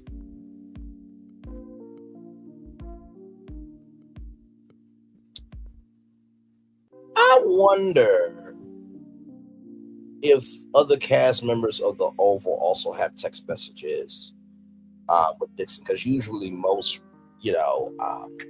sitcoms and dramas and dramedies and reality competitions and game shows, well, not game shows so much, game shows, well, sometimes if for example, Wheel of Fortune, those three contestants become friends, they can have a group chat, but the staff and crew, they usually have a text chain or a group chat, right? Actors on set consoled Dixon for the abrasive interaction, confused as why Perry overreacted in such a manner, but Dixon knew that Perry was lashing out due to his frustration at the lack of attention Dixon was giving him. I would not be surprised if Tyler Perry tried to handle all those cast members later on because of the affection that they were giving him, Derek Dixon, that Tyler Perry wanted that affection from Derek Dixon, right? So, hey, 5 people, welcome in. I've been on for 1 hour, 38 minutes, and 9 seconds reading this lawsuit here. On or around June 4th, 2021, Perry invited Dixon to his house to spend some time together to discuss the power of losing. Although Dixon hesitated, he feared the consequences of disappointing Perry and believed once Losing It was a big show, he would be free from under the clutches of Perry. Now, if he's an executive producer. During his visit, Perry made several alcoholic beverages for himself and demanded to know why Dixon was not having sex with anyone. Perry probed further about Dixon's sex life, insisting that the two were becoming increasingly drunk and it was time to end the night. Perry then led Dixon to a guest house where a guest bedroom was. Dixon would be staying there that night. Inside the guest bedroom, Perry motioned Dixon to come see a weight monitor he had. Perry told Dixon that for the monitor to work, Dixon would need to step on the monitor wearing only his underwear and push Dixon to try out. Dixon tried to avoid the uncomfortable situation, but decided it was better to comply and hurry to bed than to wait for the alternative at that point. After weighing himself, Dixon walked toward the guest bedroom, followed by Perry, who then asked for Dixon for a goodnight hug. Rather than arguing, Dixon complied, at which point Dixon reached out and yanked Dixon's underwear down from behind. Perry then began to vigorously grab, rope, and play with Dixon's buttocks in a sexual manner. Dixon was naked, stunned, and seized by tremendous fear. Dixon started to tell Perry that he did not want his underwear down. Dixon didn't want to be naked, and that Dixon didn't want this. Dixon quickly reached to pull his underwear back up. As soon as he did, Perry grabbed Dixon's reach and offer tight grip and held fast. Perry told Dixon to relax and just let it happen, that Perry wasn't going to hurt Dixon. Perry continued to sexually grope Dixon's buttocks. Dixon's anxiety rapidly escalated, thinking that he might soon be raped. Dixon was not sure what to do, his breath shortened. Perry ignored Dixon's refusals and held Dixon's hand fast, preventing him from reaching for his underwear. Dixon was naked and being groped by a large, drunk, sexually frustrated 6'5" man who had Dixon in his clutches. Dixon did not know if he was going to have to get into a physical fight, but he knew that any efforts to fight back was hopeless. Perry had armed security at his gate, was much larger than Dixon, and told Dixon that he had several pals in his home. Dixon was desperate for a way out and remarked that he couldn't do anything sexual because he was so hungry, attempting to change the conversation. Dixon asked if there's any food up here, which prompted Perry to withdraw and order a pizza. Dixon, in fear for his safety, followed Perry into the main house to eat the pizza. After Derek returned to the guest house and unable to lock the bedroom door, he locked himself in the guest house bathroom, slept on the floor.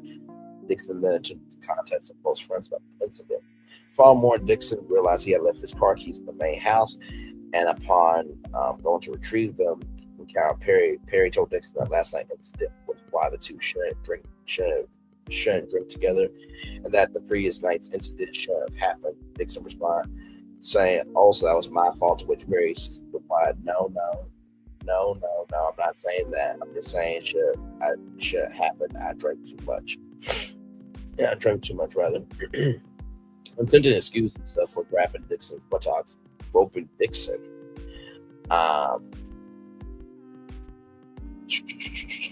And attempting to have sex with Dixon as well. At this point, Dixon left Perry's home uncontrollably shaking and contacted his close friends to discuss the unspeakable horror from the night before. For the next several days until June 6, 2021, Perry texted and called Dixon incessantly with messages asking Dixon to call him or answer his phone calls. Finally, Dixon answered, at which point Perry began to apologize, pointing to testosterone supplements he was taking at the time. What the hell?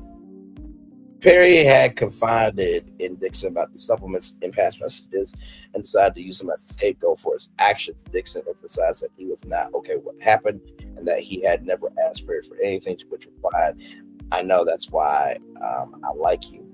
How do you make money? The subscriptions, they make money from the advertising, lots of money.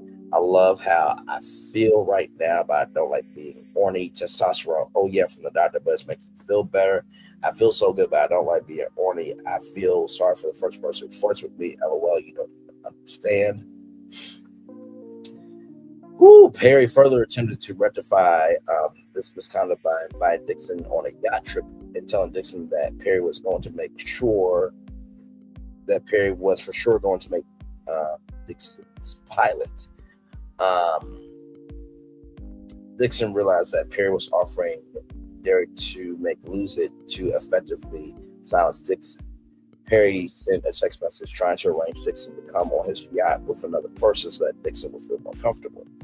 Dixon responded that he would not board the yacht, refused Perry's invitation. After Dixon refused to go on the yacht, Perry did not text Dixon for 5 months. Since that, Dixon was upset. Perry called Dixon wants to update him that Perry was looking for a director for the plot. "Try you call me. Hey, I think the hangover hit me harder than I thought. Can we talk later?" "Yes, it was quick, but okay. I really need to talk to you, my friend. Please call as soon as you can. Try to do the rooms on a boat. If I invite Bill, will you be okay sharing a room with him or not? Hey, I appreciate the invite, but I think some but I think I need some more time. I don't think I could go on a trip just yet. I'm assuming that was the end of the text message. During this 5-month period, Dixon was regularly in therapy. He suffered from severe depression, anxiety, stomach pains, and nausea, resulting in a new prescription for another antidepressant. Dixon was diagnosed with post-traumatic stress disorder, or PTSD. His therapist recommended that he seek outpatient treatment, costing upwards of $20,000, a price too high for Dixon at that time. During that time, Dixon began speaking with people about the SA and was assessing his rights. Soon as Perry realized Dixon was not talking to him, Dixon got a message from Perry's fixers. Perry's fixers contacted Dixon, indicating Dixon's character on the Oval, the one who was Pal, will be returning with a new storyline next season. Dixon was receiving a gradual raise from $10,000 per episode to $16,000 per episode, and that will increase upwards of $19,000 per episode over the coming seasons. That's depending on if the show gets renewed or not. The attorneys said that Christmas came early for Dixon because he was doing a good job on the Oval. However, they also told Dixon that he was forbidden from letting castmates know about the raise because nobody other than him will be receiving a similar pay increase. Lastly, the fixers told Dixon that Perry wanted to buy the right to produce the pilot, losing it, and plan on spending up to $1 million producing the plot. So when I said the Oval, I was referencing to how they framed it in this lawsuit, but the Oval is a show that Tyler Perry makes on BET, right? Dixon immediately knew why he was getting the raise while the pilot was being produced. He knew he could keep the money and the job or complain about the sexual harassment, but not both. The situation facing Dixon presented a challenging decision that left him unable to take any action or make any decision. The prospect of sexual assault and harassment becoming public and dealing with Perry's highly paid attorneys was daunting. Perry had significant resources, whereas Dixon did not. Dixon's goals of working as an actor being discovered for his talent might be jeopardized. In what was an extremely difficult situation, Dixon bowed to the pressure and fear of losing his livelihood in hopes of advancing his career. Dixon decided to return to the set and have his pilot produced. He insisted, however, and decided to put safeguards between himself and Perry. In or around November 2021, Dixon returned to shoot the Oval. It was then he saw Perry for the first time in person since the June 2021 sexual assault. Dixon suffered a panic attack in his trailer, prompted another actor to calm Dixon down. Seeing Dixon was still upset, Perry knew he had to up the ante to ensure Dixon's silence. Perry began periodically texting plaintiff regarding the production of the pilot, losing it to string Dixon along.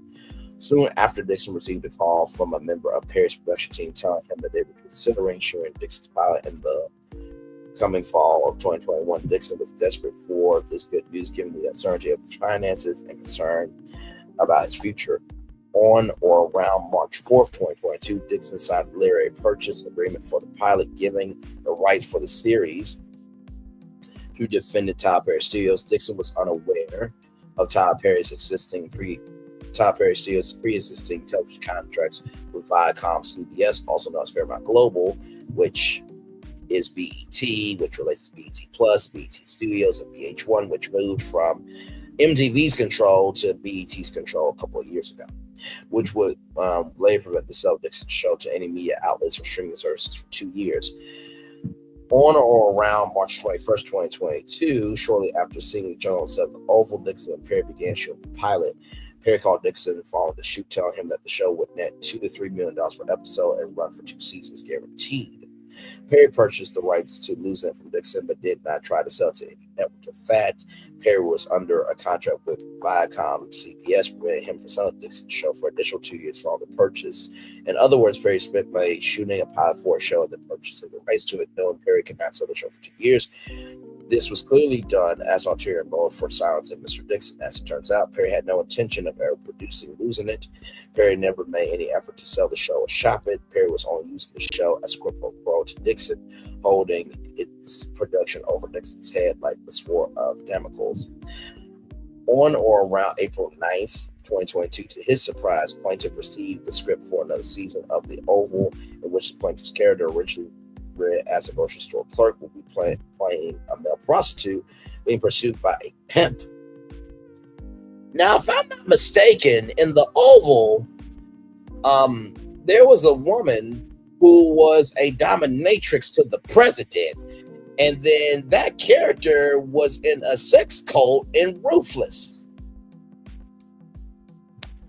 Child, this is making me think so many motherfucking ass things. Let's roll on. This character scenes and story share eerie similarities to Perry's pursuit of Dixon. While it was not surprising that one of Perry's characters would end up this way, the timing of change to Dixon was a very clear message. As Dixon continued to read through the scripts, he started to notice that Perry included lines directly taken from things that Perry Dixon spoke about. Perry started to base the script on real life, made personal. For example, Perry wrote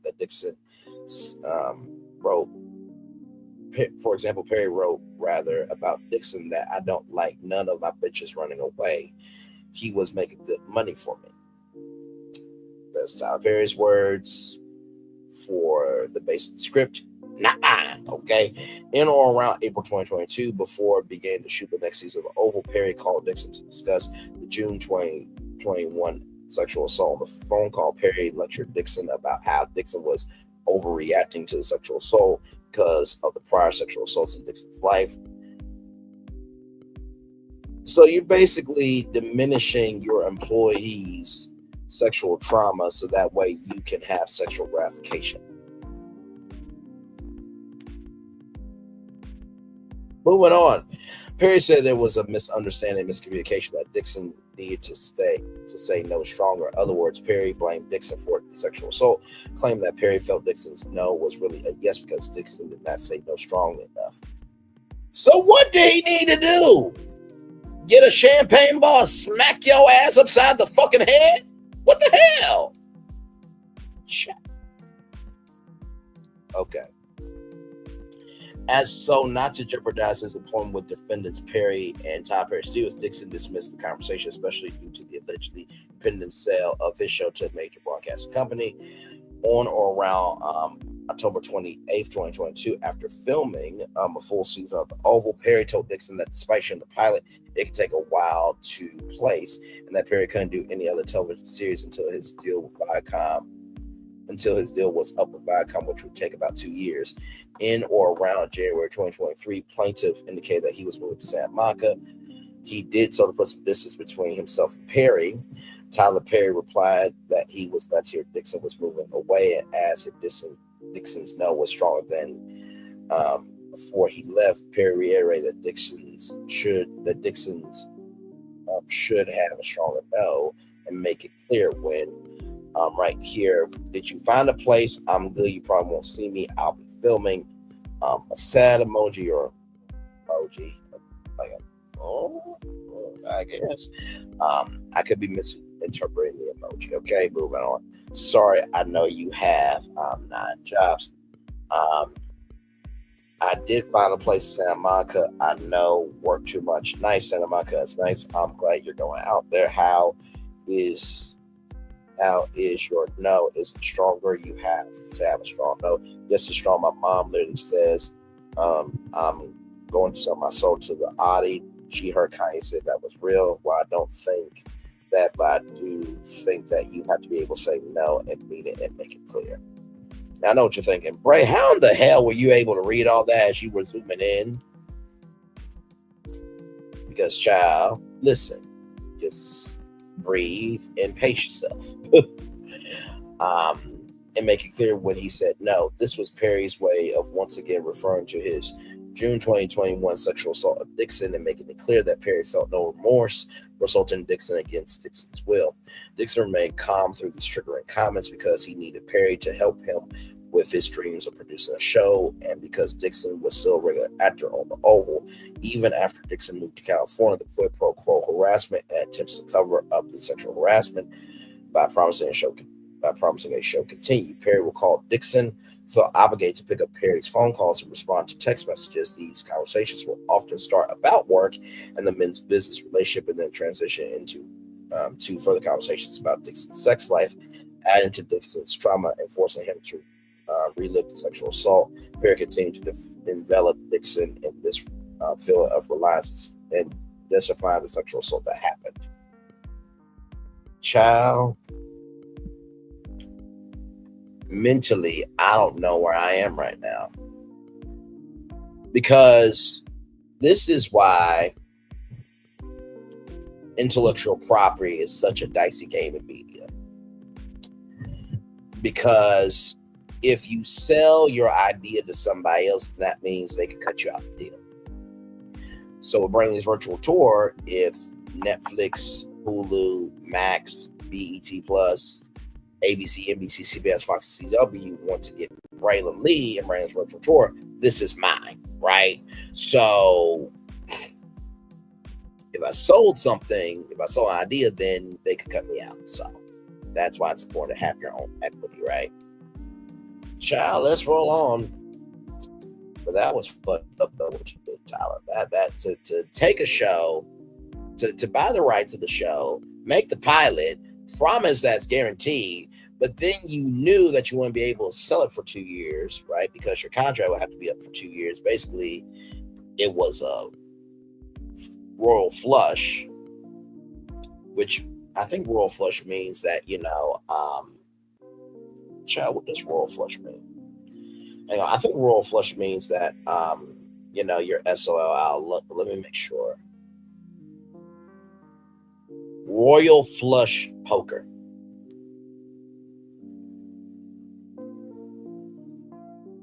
Okay, my bad. Royal flush is the highest ranking poker hand consisting of the ace, king, queen, jack, and 10 all in the same suit. Well, basically, instead of a royal flush, it was a stopped up toilet that couldn't flush, rather. Let's just flip it, reverse, and rewind it back. Oh, my Lord Jesus. Perry will call Dixon and say, "You'll understand when you have a hit show," and the same breath refer to sexual assault by saying, "I'm so glad we're past that." Dixon knew that he had to just Dixon knew that he had to just hold his thumb because Perry was still employing Dixon. On or around October 2023, Tom Perry finally contacted Dixon indicating that he was going to be finished with his Paramount Global contract in January 2024 and that he would be able to start working on selling Losing It. Perry was just hoping that the statute of limitations would run on Dixon's sexual assault claims before closing the door. Dixon's hope on the quid pro quo that Perry offered for Dixon's silence. The same conversation where they are talking about Perry starting to do things with Losing It. Tom Perry asked Dixon who he was having sex with. Perry pushed further for details, asking Dixon if he was the giver or receiver in the scenario.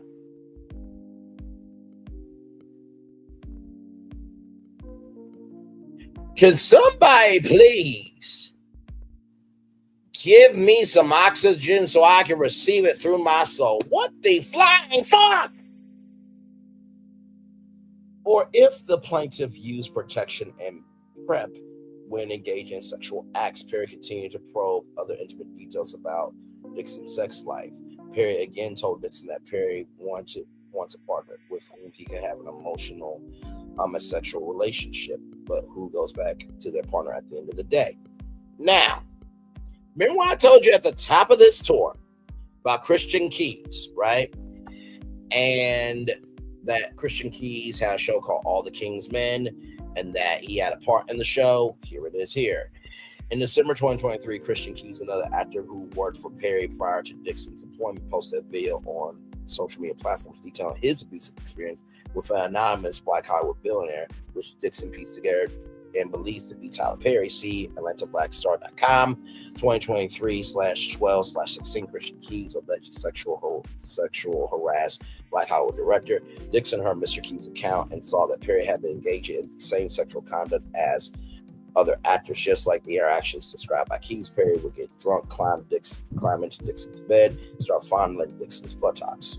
Dixon wanted to share his experience with the media to prevent other actors from being abused at the hands of Perry. Around this time, Perry called Dixon, indicating that he really wanted to find a home for Dixon's television series, again perpetrating the quid pro quo after the sexual assault to keep Dixon and his claims at bay. Then, in January 2024, Perry told Dixon to begin working on a pitch deck for investors for the pilot. So basically, a pitch deck, right, is, let's just say, and I had to do this for the NBC Universal Launch Unscripted Accelerator. I had to do Braylon's virtual tour, the pilot, the idea for the show. Actually, you know what? Hang on. Let's see if I can do something quick, just to give y'all a little something, just to show y'all what a pitch deck would look like.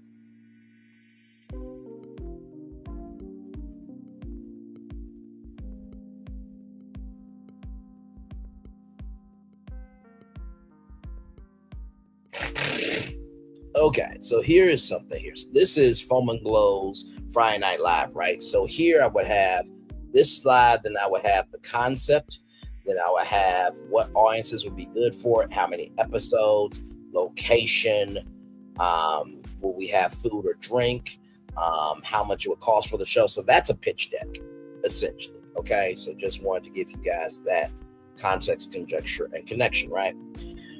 Claiming that the president of his company, Michelle Sneed, conveniently misplaced the $1 million that was going to be used for the show. Wait a minute, how the fuck do you misplace $1 million fucking damn dollars, and you're the motherfucker that said at the BET Awards that your studios was a Confederate base that kept out Negroes? Now there's one Negro owning the whole studio. How the fuck do you misplace $1 million damn dollars? Okay, who is Michelle Sneed, child? Let's just find out who Michelle Sneed is. Does she still work at Tyler Perry Studios? That's the question. Okay, so here is Michelle Sneed. Here she is here.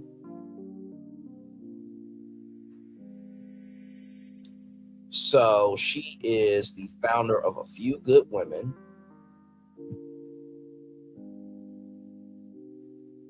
Now, I'm not implicating Michelle Sneed in anything. She's in this lawsuit, okay? So I'm just giving you context, conjecture, and connection, because when you come over here, you're hanging out with the media nerd of social media, okay? So here she is here.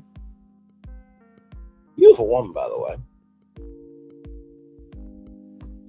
About Michelle Sneed. Michelle Sneed is a veteran television and film industry executive with over 17 years experience, known for her revered leadership skills and as a decisive team player, striking the balance between creative and production throughout all phases of content development, execution, and exhibition. Michelle decided to take her talents, experience, and passion to start her latest endeavor, A Few Good Women Productions, where she and the dynamic women around her ask the question, why do the big studios get tapped on the fund?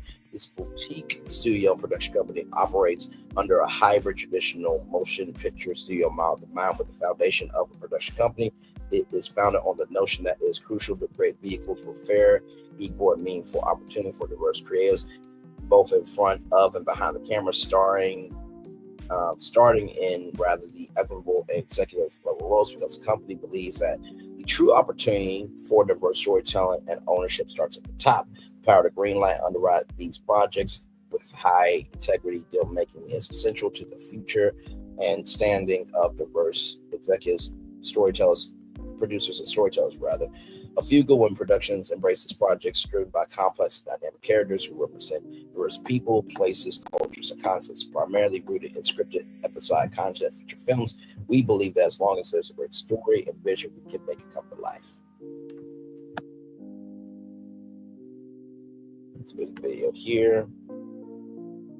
Women are naturally more emotional, more compassionate, things that are sometimes looked at as weakness, but those are really strengths. We take charge, we think in detail. We're the inspiration, we're the muse, we're part of the climax of the story. Why wouldn't we have a voice? For me, through this industry as a Black woman, I am in the position to hire women who look like me. How do we progress as a society if we don't bring everyone to the table? Our voices need to be in those rooms where the decisions happen. If you can see her, you can be her.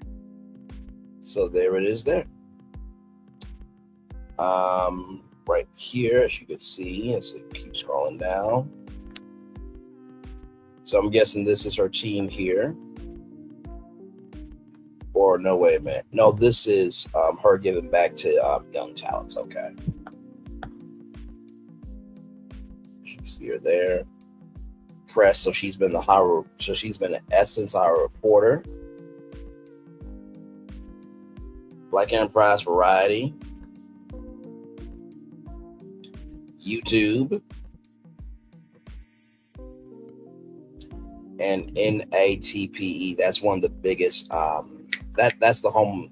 That's the organization of the NAB radio show. So here's Michelle Sneed here. Now I'm not, doxing anything, but this is her email address, and this is the contact for the Chief Communications Officer, Tracy McGraw.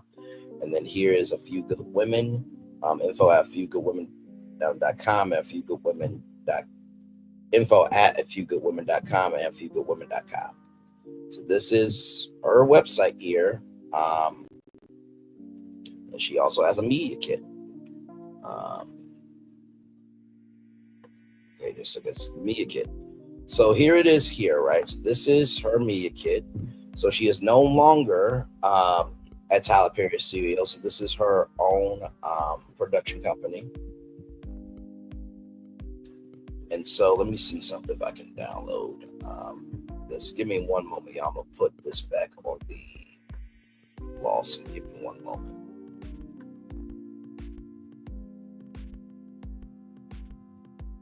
Child, there's a lot going on. Child.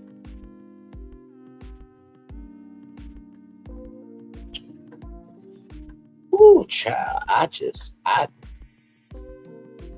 Hey, my friend, good to see you. Hey, my thoughts. Good evening, Brand. Seems like the wheel keeps going round and round. Bunch of nasty, over actual people. They need to find something else to do. Take a damn painting class. I agree with you, my friend.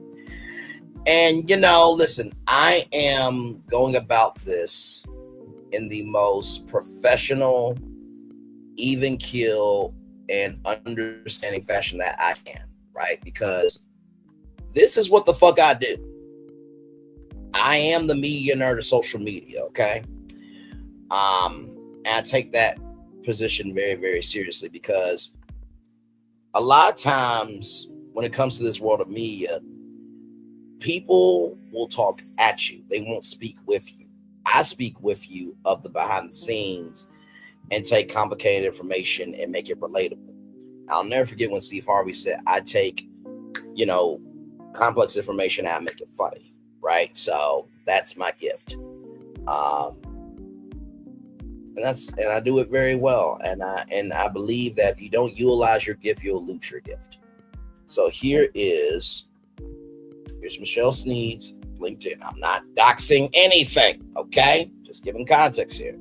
So she was director of production at BET, full time from June 2015 to August 2015 to June 15th to August 2018, 3 years and 3 months. Then she was the president of production and development at Tyler Perry Studios from September 2018 to December 21st, 3 years and 4 months. And then she is now the founder and CEO of Few Good Women Productions, LLC, full-time January 2022 to present, 3 years and 6 months. So let me see here.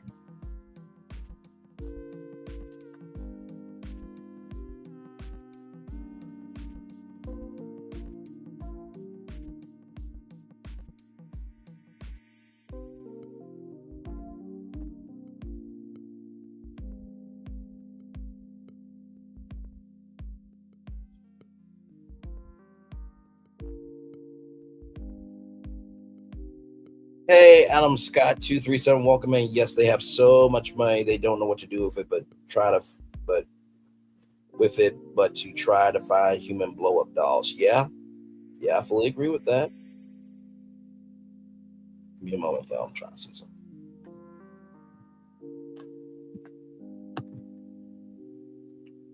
Okay, that's pretty much it. Okay, none too crazy. So her media kit, she has her headshots in her bio, right? So that's just to give context. Now, I don't want to hear it from anybody on YouTube, okay? Because over here, we do actual, factual, smacktual content. Some of y'all would have a mental stroke trying to do a fifth, quarter, or a half of what the fuck I do, okay? Because this is the thing. Some of y'all Really, some of y'all out here, I gotta put this, and I'm being as real as I can. Some of y'all are a Kim Kardashian, and that you did what you did, but you're on your shit, and you've been rising above it. And some of y'all are fucking Kanye West on YouTube and on social media. If it doesn't apply, let it fly. But if you let it fly, it must fucking apply. Roll it on.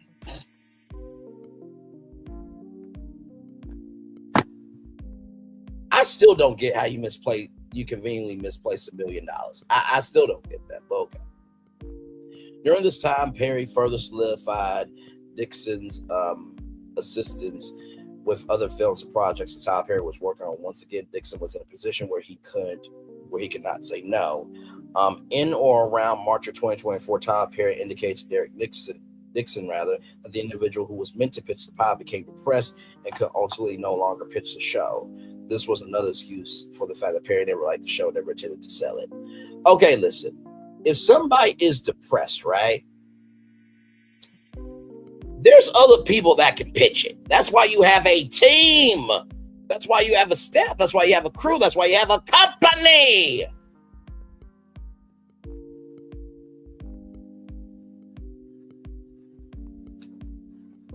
That's why you have protocols. That's why you have a Bible.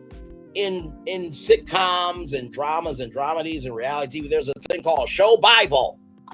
There's a company Bible for how to figure out how to navigate through shit like this.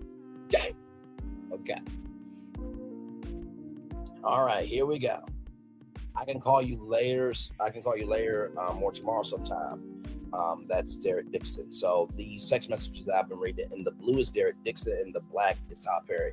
You have a really fresh voice and take on things. I don't know where this is going, but I laugh the entire time. I can see the world and the characters. My exclusivity ends in 30 days. I want to take it, loosing it out to Amazon, Netflix. But after that, to Amazon, Netflix. After that, engage their interest.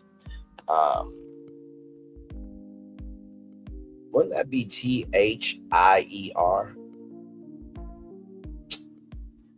Just asking a question. But I also wanted to try and get you with the right people to help make these shows work. They are not for my audience, but we need to find a home for this stuff because I don't want to miss another Schitt's Creek. Schitt's Creek was a show on Pop TV from Paramount Global, which Paramount Global owns what? BET. Moving on. What do you know that Eugene bought that to me first, but I didn't get it. Amon gets here tomorrow, so he's got my full attention. I'll be trapped until Christmas, so let's talk then. Wow, I was worried that you even liked it because it's such a good concept, so thank you. Yes, I remember you telling me. So here's the thing, right? And this is why I'm not getting. You're getting into unscripted programming, right? Unscripted content with Pantheon Media Group, right? It used to be called something else. Give me a moment. Thank you. Tyler Perry Unscripted.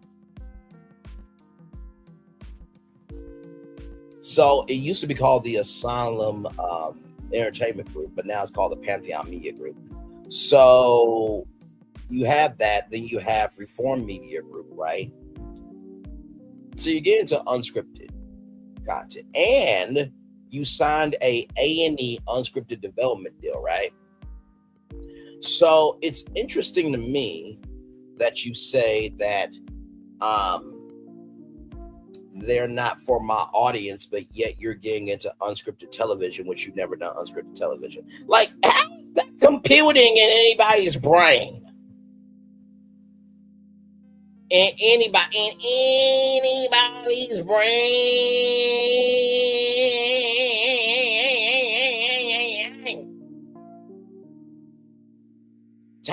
Tyler Perry's brain is not braining with this.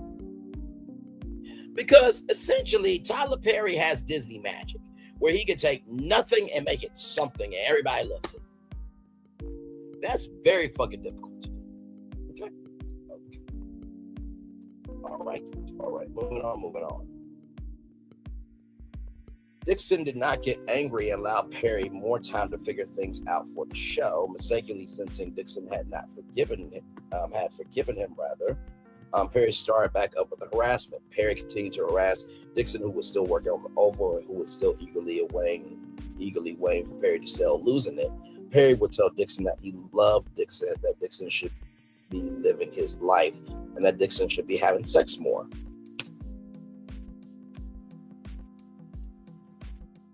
What does that have to do with you selling a pilot?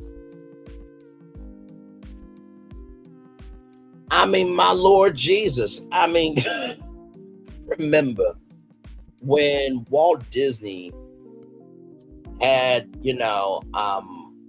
art teachers come to the Walt Disney Studios, right, to teach about the art of animation, and that, they wanted, for example, I think it was Sleeping Beauty or Alice in Wonderland, one of the movies, they wanted human actors so that way, the artists can like follow the body movement and translate that to animation. That's cool, right? Because it's going to the art. What the fuck do you? Why is sex relating to this pilot losing it? Now, did you go to some dungeon sex clubs out in California and in Atlanta? Are you a member of any of these clubs? Did you and Derek Dixon go to that? Wait a minute. All the King's Men has a character named Madam, played by the Eva Marcel. And it is a strip club, right? Now it's a little bit of BDSM energy. Chop. Let's roll on.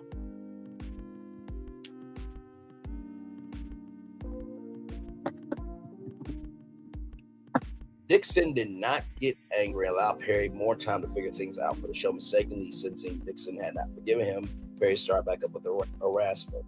I know I read that twice, but after that tangent, I'm getting back into it, okay? Perry continued to harass Dixon, who was still working on the oval and who was still eagerly away from Perry, still losing it. Perry would tell Dixon that he loved Dixon, that Dixon should be living his life, and that Dixon should be having sex more.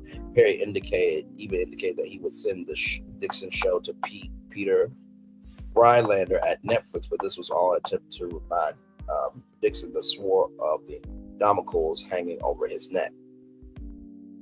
So let's look up who Peter Frylander is.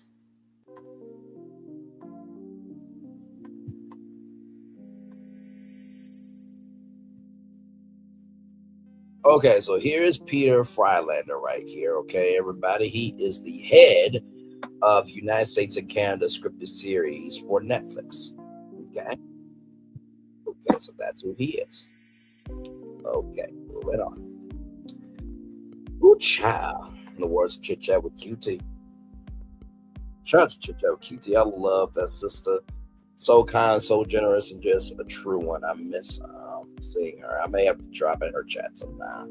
But I love that sister. Y'all gonna like, comment, share, subscribe to that beautiful woman right there. Love Chit Chat with QT. Later, Perry told Dixon that Netflix turned the show down. Dixon was never contacted by any individuals from Netflix regarding the show, and no sale ever materialized. Well, here's the thing, right? If you have the rights, right, and you have a person to pitch the show to Netflix, right, wouldn't that mean that person would now be a intermediary between you and Derek Dixon to pitch the show to Netflix? And wouldn't there be a representative from Netflix? So it would be Tyler Perry, the person that's pitching it, a representative from Netflix, rather, and Derek. So that's 4 people, and y'all would be in a chain of communications about the show. Wouldn't that be the case? Now, listen, just because I'm not in a position of power doesn't mean I don't understand power. You understand? But something the Kool-Aid ain't sweet about this. In or around June of 2024, Perry sensed Dixon was getting frustrated about his show not getting off the ground and still concerned about the sexual assault being made public, offered Dixon a position as a writer on Perry's shows, indicating that he needed a replacement to continue writing. It was only then Dixon woke up and realized that Perry was never going to be serious about helping Dixon. Perry was only going to do things for Dixon, and Dixon played along with the sexual harassment and assault. Perry was only interested in preventing Dixon from exposing the dark side to Tyler Perry. Perry only cared that people still view him as the victim he once was, even now as he took shape as the victimizer. Dixon became sick to his stomach. Rather than continuing down this path, Dixon took the heroic step of reporting the sexual assault to the EEOC. After reporting the sexual harassment, defendants did not make any investigation to the complaint and did not take any steps to prevent further harassment from occurring. Because defendants took no action to prevent further assault or harassment, Dixon had to quit his job working on the last season of Oval. Dixon did so even though he was under contract to finish filming. Instead, to make close to $400,000, Dixon did not want to be sexually harassed or placed in danger of sexual assault again. So is the Oval done? Because they said the Oval final season.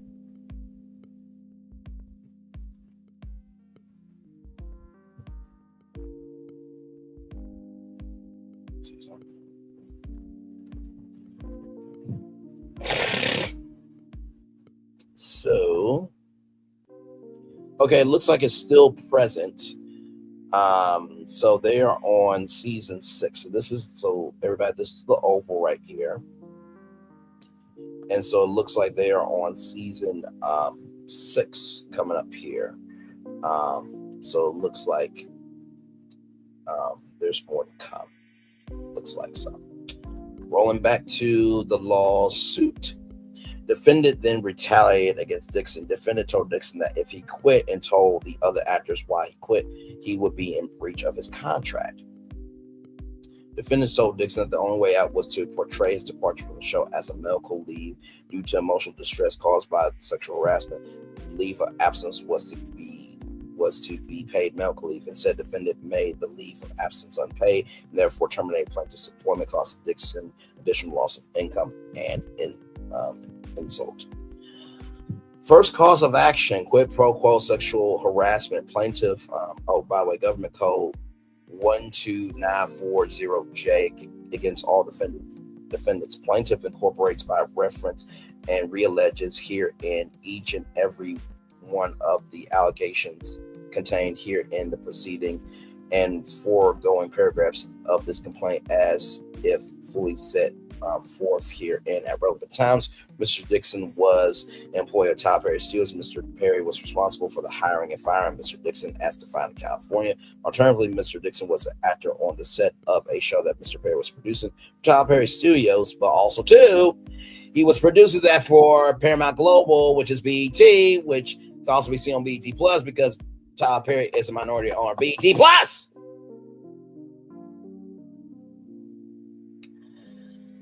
As I collect myself mentally, my thought says to Adam Scott 237, that's the truth. It has gotten to the point where it must be a X virus out there in the entertainment world, and a lot of them are catching it.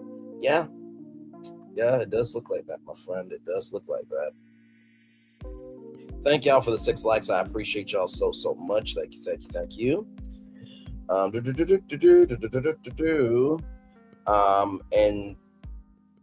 Okay, alternatively, Mr. Dixon was an actor on a set of a show that Mr. Perry was producing for Tyler Perry Studios and therefore was providing services to Tyler Perry Studios and Mr. Perry, and they were involved in this relationship, which is subject to government code 12940J. Ms. Tyler Perry made unwanted sexual advances to Mr. Dixon. Tyler Perry also made unwanted verbal and physical conduct of a sexual nature. In terms of employment, job benefits, opportunities for continued work, additional pay, other favorable working conditions were made contingent by words and conduct on Mr. Dixon's acceptance of Tyler Perry's sexual advances or conduct. Mr. Perry made it clear to Mr. Dixon that he would ill off Mr. Dixon's character if he did not indulge Mr. Perry's sexual harassment. After Mr. Perry made his move and sexually assaulted Mr. Dixon, Perry offered Dixon the opportunity to make a show if he remained silent about the assault, furthering the quid pro quo arrangement. Eventually, Mr. Dixon could not continue working given the continued quid pro quo harassment. The work conditions were such that Mr. Dixon was constructively terminated. At all relevant times, Mr. Perry was supervisor or agent as defined in California law with the ability to affect the terms of Mr. Dixon's employment work contract. As a further direct and proximate result of defendant's aforementioned conduct, plaintiff suffered physical sickness, physical injuries, body pains, anxiety, worry, embarrassment, humiliation, injury to his professional reputation, mental anguish, emotional distress, and post-traumatic stress disorder, and amount to be proven at trial. Plaintiff is further entitled to recover reasonable attorney's fees, costs, and prejudgment interest in connection with this matter. You know what I've come to realize? If you're kind to people, they don't have to block you on Facebook, Twitter, Instagram, YouTube, TikTok, Clubhouse, or any other upcoming social media platform, Kick, or just anything in the world. They won't have to block your phone number. They won't have to block your text. They won't have to block your FaceTimes. They won't have to block your Google Meets. They won't have to block your Zoom calls. Skype, rest in heaven to Skype. Skype should still be here. Skype was the antithesis for Zoom. And by the way, the technology for that platform was made by a black woman. Look up your history. Moving on. By the way, if it doesn't apply, let it fly. But if you let it fly, it must apply. Defendants committed the acts herein alleged maliciously and fraudulently with the wrongful intention of injuring plaintiff with an improper and evil motive, rising to the level of malice in conscious disregard of plaintiff's rights, because the acts taken towards plaintiff were carried out by managerial employees acting in a desperate, deliberate, cold, callous, and intentional manner in order to injure and damage plaintiff. Plaintiff is entitled to recover punitive damages from defendants. So that's the first. So this is the first cause of action: quid pro quo sexual harassment. Second cause of action: work environment harassment, still under the same code 12940J against all defendants. Plaintiff incorporates by reference and re-alleges here in each and every one of the allegations contained in the preceding and foregoing paragraphs of this complaint as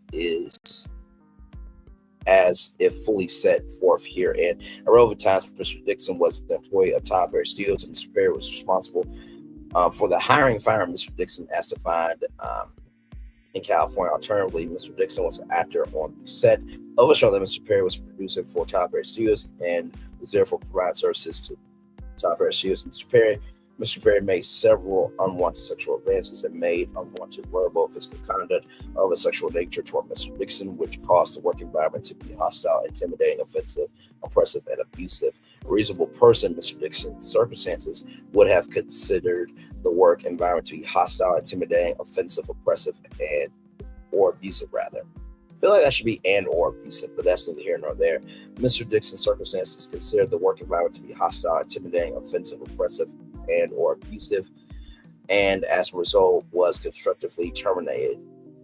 Mr. Dixon had no other avenue to prevent sexual harassment, given that all HR functions and company functions ultimately report to Mr. Perry. So as they often say about human resources, right, is that human resources is never for the employee, it's for the boss, in so many words. Or that the house always wins.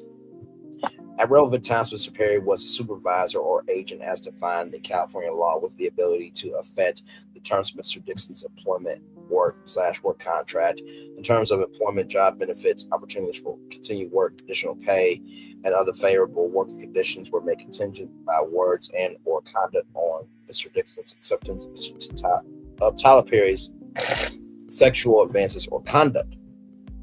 Mr. Perry made it clear to Mr. Dixon that he would ill off Mr. Dixon's character if he did not indulge Mr. Perry's sexual harassment. As a further direct and approximate result of defendant's aforementioned conduct, plaintiff suffered physical sickness, physical injuries, body pains, anxiety, worry, embarrassment, humiliation, injury to her professional to wait, what?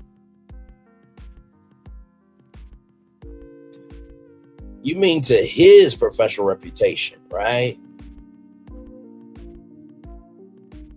Okay, I guess that must be a typo.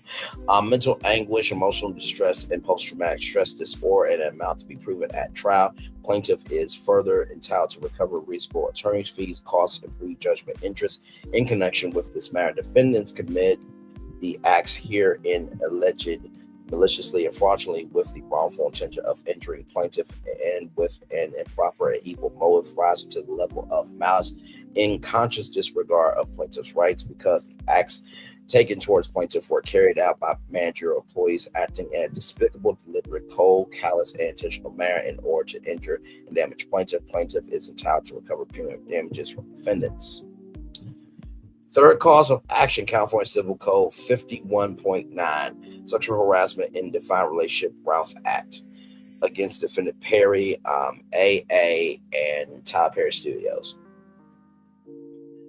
Plaintiff incorporates by reference and re-alleges here in each and every one of the allegations contained in the preceding and affirmation and foregoing paragraphs of this complaint as if fully set forth here. And Mr. Dixon had a business/professional relationship with Mr. Perry at TPS. Mr. Dixon was an actor on shows for Mr. Perry and Tyler Perry Studios and entered into a contract to produce a pilot for a show called Losing It and to shop and sell the show. Additionally, Tyler Perry Studios and Perry held themselves out as being able to help Mr. Dixon establish a business relationship with movie studios or other film production companies. Tyler Perry Studios, the owner of Tyler Perry Studios, made sexual advances, solicitations, sexual requests, and demands for sexual compliance to Mr. Dixon. Defendants Tyler Perry and Tyler Perry Studios through Perry also engaged in other verbal, visual, or physical conduct of a sexual nature. Defendants Tyler Perry's conduct and Tyler Perry Studios' conduct through Perry were unwelcome and pervasive or severe. Defendants intentionally, recklessly, and wantonly acts resulted in harmful and offensive contact with the intimate parts of plaintiff's person. Defendant Perry used his authority to coerce and exploit plaintiff to spend time with him on several occasions so that defendant Perry could physically, psychologically, and or emotionally through force, manipulation, emotional abuse, intimidation, and retaliation abuse plaintiff, or retaliation abuse plaintiff, rather. Sorry, y'all. These acts were done for defendant Perry's sexual gratification. As a further direct and proximate result of defendant's aforementioned conduct, plaintiff suffered physical sickness, physical injuries by pains, anxiety, worry, embarrassment, humiliation, injury to her professional reputation, mental anguish, emotional distress, and post-traumatic stress disorder or PTSD, and amount to be proven at trial. Plaintiff is further entitled to recover reasonable attorney's fees, costs, and prejudgment interest in connection with this matter. Defendants commit the acts herein alleged maliciously and fraudulently with the wrongful intention of injuring plaintiff with an improper and evil motive rising to the level of malice and conscious disregard of plaintiff's rights, because the acts taken towards plaintiff were carried out by managerial employees acting in despicable, deliberate, cold, callous, and intentional manner in order to injure and damage plaintiff. Plaintiff is entitled to recover punitive damages from defendants. They are using despicable, deliberate, cold, callous, intentional manner very, very, very, very heavy because of everything that I've read. They set up everything so they can, hone in the crimes that were committed. Like I said, I'm not a lawyer, okay? Go to people who do that. I'm reading this from the social point of view. I'm reading everything verbatim, okay? Okay. All right. Moving on.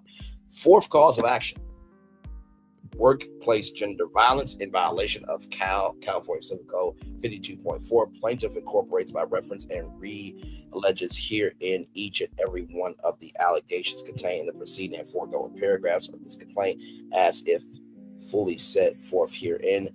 As alleged herein, defendants are strictly liable for various actions under the principles of respondent superior as alleged herein, and otherwise had advanced knowledge that defendant Perry would engage in this conduct by their actions and inactions ratify, authorize, and condone this unlawful behavior. California Civil Code Section 52.4 provides any person who has been subjected to gender violence may bring a civil action for damages against any responsible party. The plaintiff may seek actual damages, compensatory damages, punitive damages, injunctional relief, any combination of those. A prevailing plaintiff may also be awarded attorney's costs, fees, and costs. Where's B? Maybe the plaintiff may actually seek damages, compensatory damages, punitive damages. Maybe that's B, because it went from A to C just like that. For purposes of this section, gender violence is a form of sex discrimination and means any one of the following. One, or more acts would constitute a criminal offense under state law that has as an element the use, attempted use, or threatened use of physical force against the person or property of another, committed at least in part based on the gender of the victim, whether or not those acts have resulted in criminal complaints, charges, prosecution, or conviction. Two, a physical intrusion or physical invasion of a sexual nature under coercive conditions, whether or not those acts have resulted in criminal complaints, charges, prosecution, or conviction, as alleged here in Perry violated California Civil Code Section 52.4, and that he engaged in physical intrusion or physical invasion of a sexual nature under coercive conditions, even if those acts have not yet resulted in criminal complaints, charges, prosecution, or conviction, as a direct and proximate result of defendant's violation of California Civil Code Section 52.4. Plaintiffs suffer physical sickness, physical injuries, body pain, stroke, post-traumatic stress disorder, PTSD, humiliation, embarrassment, mental, severe emotional distress, anxiety, all in an amount according to proof at trial. The acts of defendants as alleged herein were willful, wanton, and malicious, and were intended to oppress and cause injury to plaintiff. In light of willful, wanton, malicious, and intentional conduct engaged in by defendants, plaintiff is entitled to an award of punitive damages. Plaintiff has incurred and will continue to incur attorney's fees in the prosecution of this action, and therefore demand reasonable attorney's fees and costs by the court. The fifth cause of action, violation of the Bain Act in violation of California Civil Code 52.1. Plaintiff incorporates by reference and realleges here in each and every one of the allegations contained in the preceding and foregoing paragraphs of this complaint as if fully set forth here in Civil Code Section 52.1. The Bain Act provides that it is unlawful to interfere with the exercise or enjoyment of any rights under the Constitution and laws of this state of California, that is, and the United States, by use or attempted use of threats, intimidation, or coercion. At all times herein mentioned, there was a professional relationship between plaintiff and defendants as set forth above. As alleged here, and defendants engaged in severe and outrageous sexual harassment and sexual assault against plaintiff. Defendants' acts were calculated to prevent plaintiff from working free of sexual harassment or violence, and defendants' acts were further calculated to prevent plaintiff from reporting defendants' unlawful conduct. Plaintiff's sex was the substantial motivating reason for defendants' unwanted physical contact, ultimate sexual harassment, sexual assaults.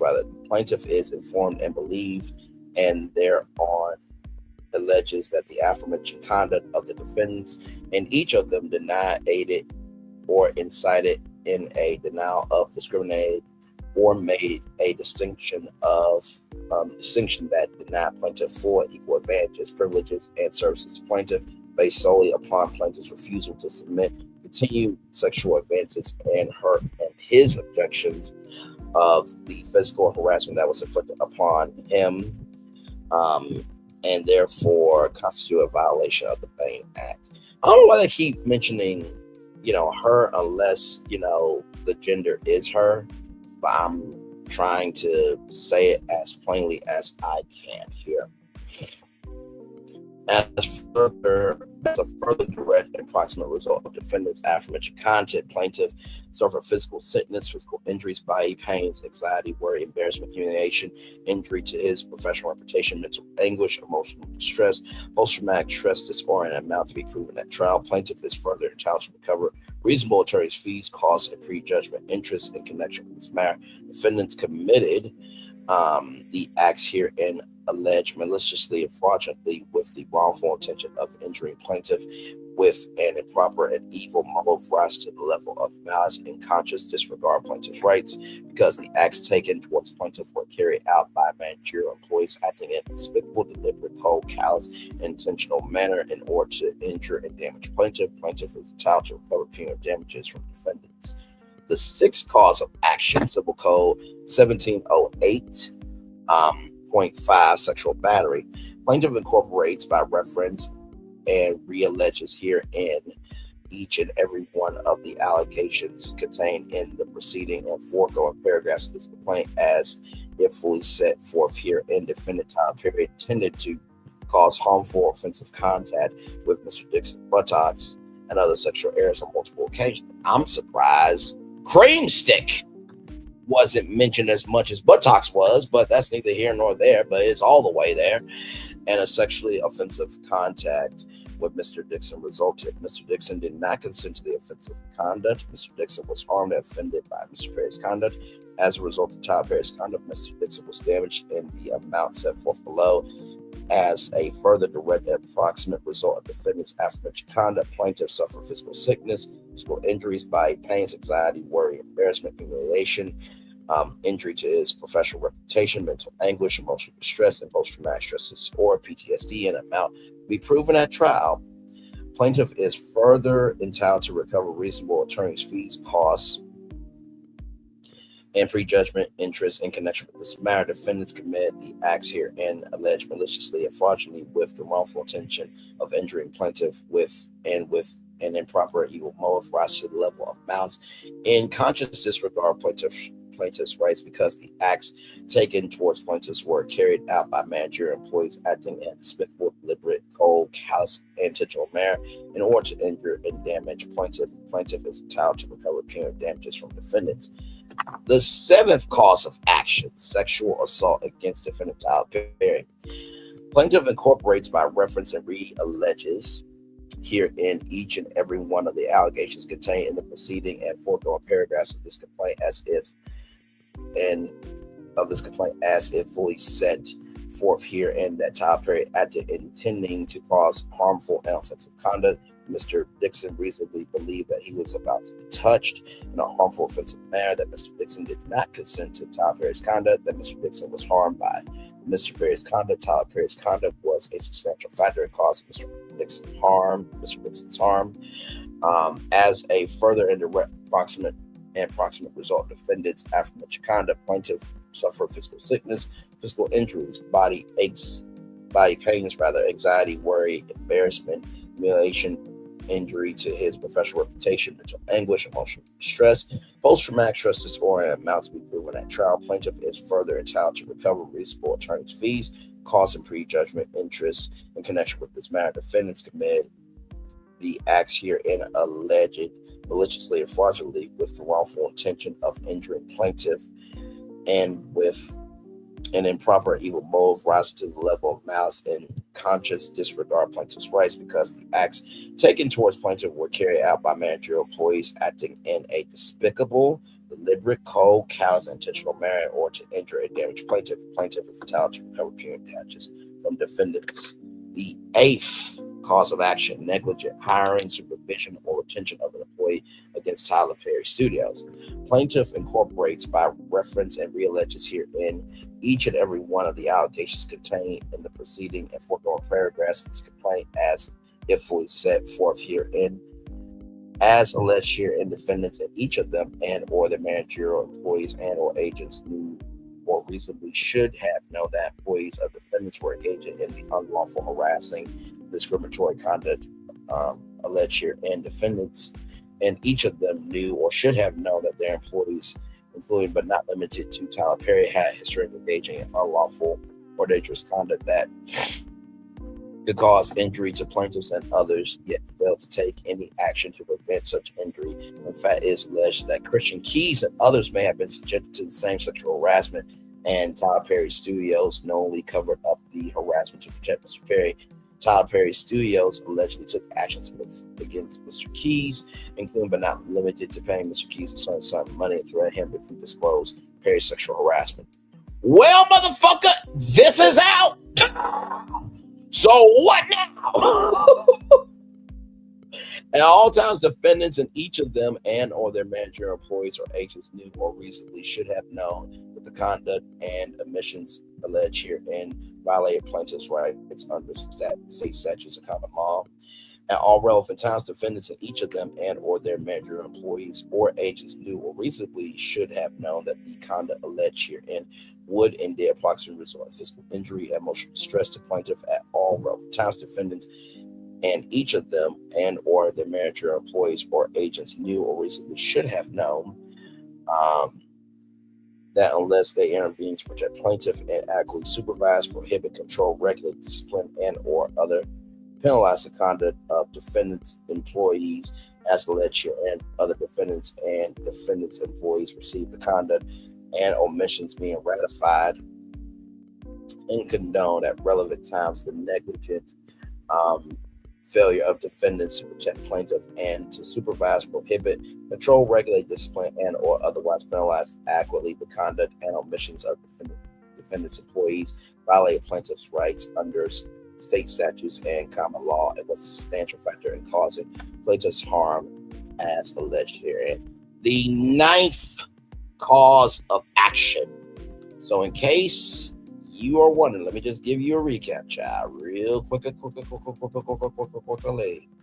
Child, this is a lot. Okay. First cause of action, quid pro quo sexual harassment. Government Code 12940J against all defendants. Okay, that's the first one.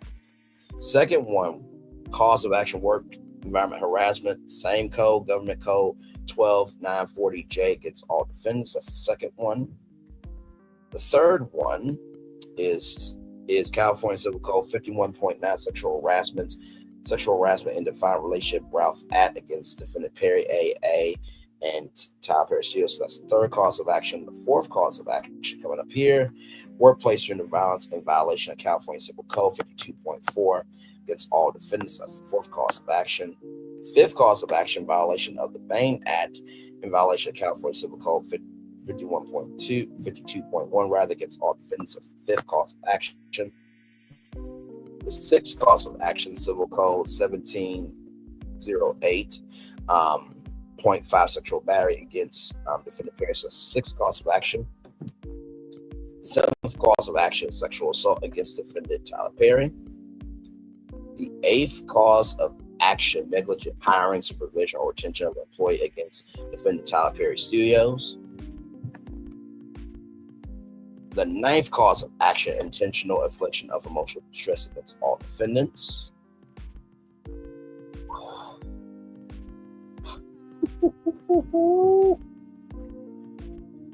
So that's where we are right now. The ninth cause of action, right?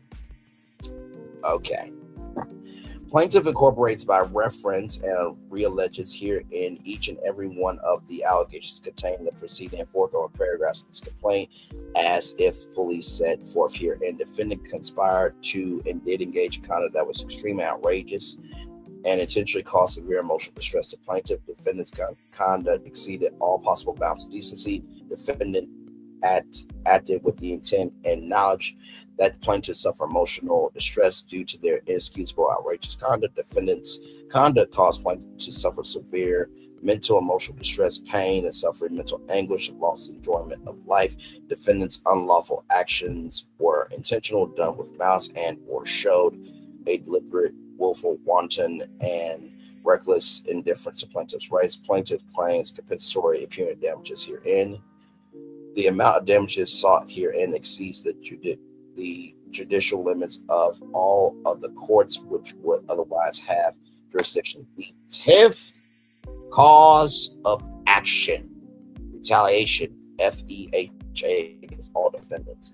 Plaintiff incorporates by reference and realleges herein each and every one of the allegations contained in the preceding and foregoing paragraphs of this complaint as if fully set forth herein. Before the taping of season 7 of The Oval, Derek Dixon made a formal complaint about the sexual harassment he was experiencing from Tyler Perry to defendants through his attorney. That complaint was protected activity.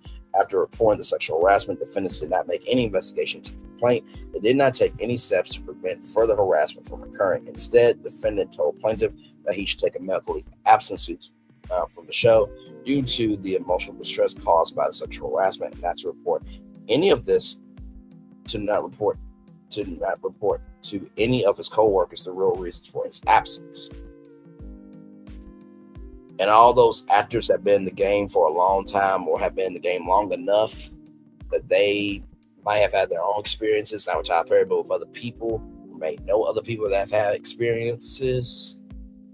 But they're such a close cast that you don't think they don't talk to each other. Okay, then Tyler, who plays stupid games, win stupid prizes, motherfucker. Plaintiff was expecting the leave of absence to be paid medical leave. Instead, defendant made the leave of absence unpaid and therefore terminated plaintiff's employment.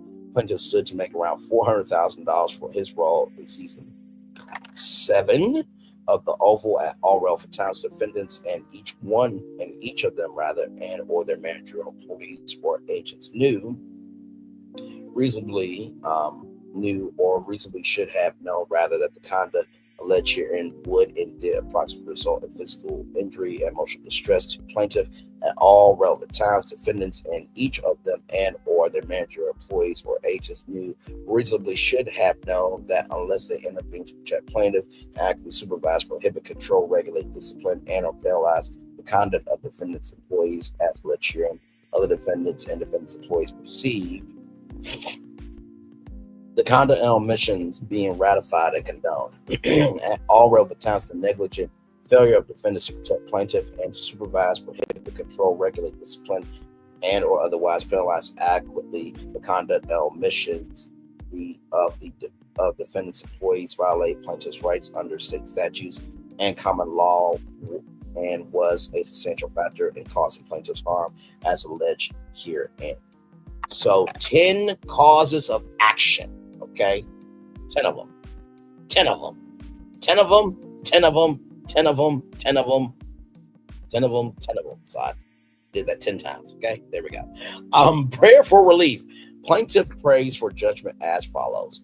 Number 1, for special general punitive and compensatory damages according to proof at trial. Number 2, for reasonable attorney's fees, expert witness fees, and other litigation expenses pursuant to law. Number 3, for injunction relief where the court deems appropriate. Number 4, for all other relief the court deems appropriate and just.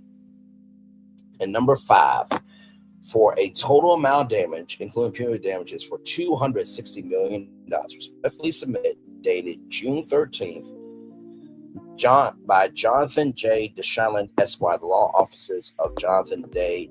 Deshaun, PC, www.deshaunlegal.com, attorney for plaintiff Derek Dixon. Ladies and gentlemen, those are all 46 motherfucking ass pages of this damn lawsuit. Shit! Okay. All right. Child, you see me going through all of them. All of them. All of them. Mm-hmm. All of them. All of them. All of them. Wait. Scroll out. Okay, let me. Child. Listen, I'm trying here, okay? Listen, I'm trying here. Going through all of them. And right here, Tyler Perry Individual, TPS Production Services, LLC, a limited liability company, Action LLC, a limited liability company, and does 150 inclusive. Child.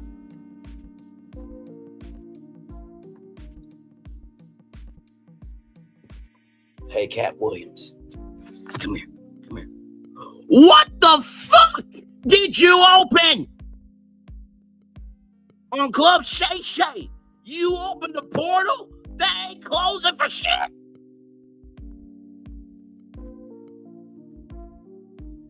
I'm going to turn off my camera now. Well, actually, before I do that. Child.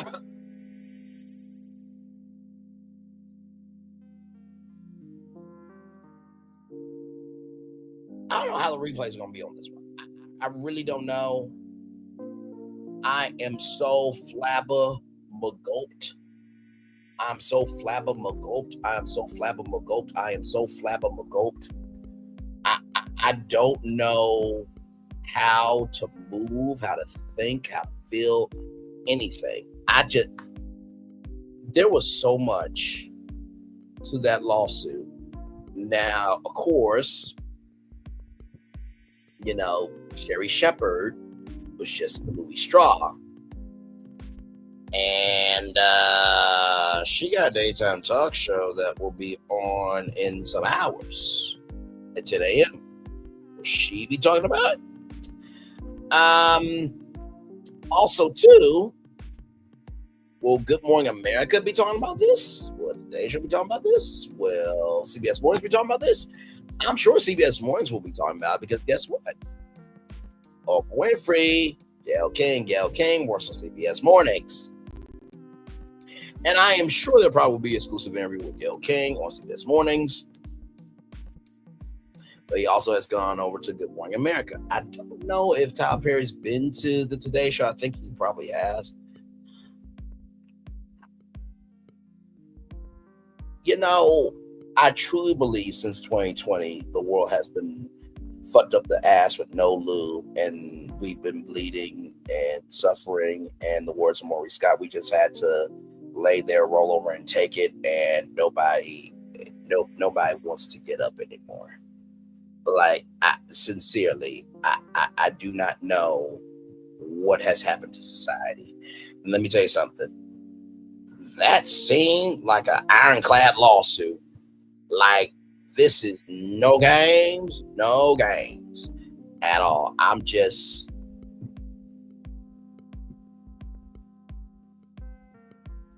don't know. I don't know. This came out the blue today. And I read all 46 pages live, y'all. For you.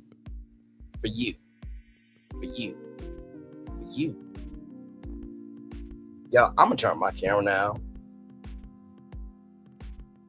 The fireworks about to go off. As the fireworks are going off behind us here, ladies and gentlemen. Child, I deserve the fireworks tonight. You deserve the fireworks tonight. We deserve the fireworks because what the fuck was that? That being said, now I'm going to turn my camera down because we done the whole show for over 2 hours. Yes, we have. Child, I have no more capacity to move, to think, or to be. Okay? I just don't have it.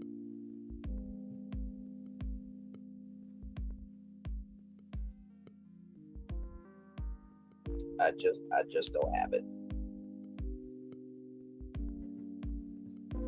Oh yeah, I figured as much. That's fine.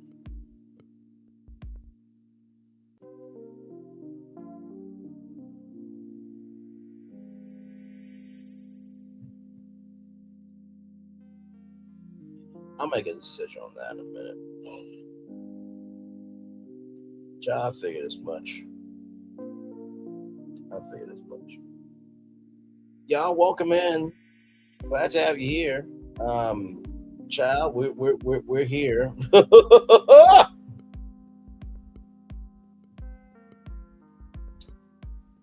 We're here. Like I said, y'all, it is what it is. I'm gonna just rock it out until like 3 hours because what else to do? I have no other words to say right now. This was a show. I don't think anybody was expecting at all. Yeah, this chat, it's just Tuesday. And I mentioned the 26th day of the day trial is going to be tomorrow. And then don't forget, tomorrow night, 10:30, we will be here live, making it do what it do as we read Kanye's court documents for the lawsuit that he got. This child, this too much. But hey, everybody's traveling to this destination to talk about this. So, of course, if you guys care about it, I care about it. So, with that being said, y'all, I did the Daily Move air already, but child, let me come on camera and see if I can do a Daily Move air. So this is what I would say. Just because it's your studio doesn't mean you get to produce your own decisions, right? So the first thing I'll say is, when you are a steward over that big of a blessing, you're responsible for what you do. That's the first thing, right? Because when you produce a show, right, the network is expecting that to produce a result. So the first thing, if you're going to produce something, make sure it is for the good of what can be, not for your own gratification. That's the first thing. The second thing is, just because you own the studio doesn't mean you can produce any decisions that you want to.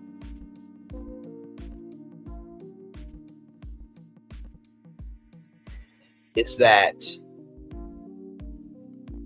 legacies are not determined by how much you do, but in the words of Maya Angelou, it's every person that you touch. If you're not touching people through your gift,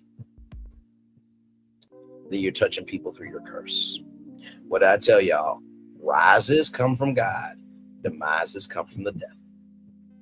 And some of y'all out there are demises from the devil. Some of y'all rises from God. Figure the fuck out which one you are and move accordingly. That's the second thing I'll tell you. And finally, the third thing,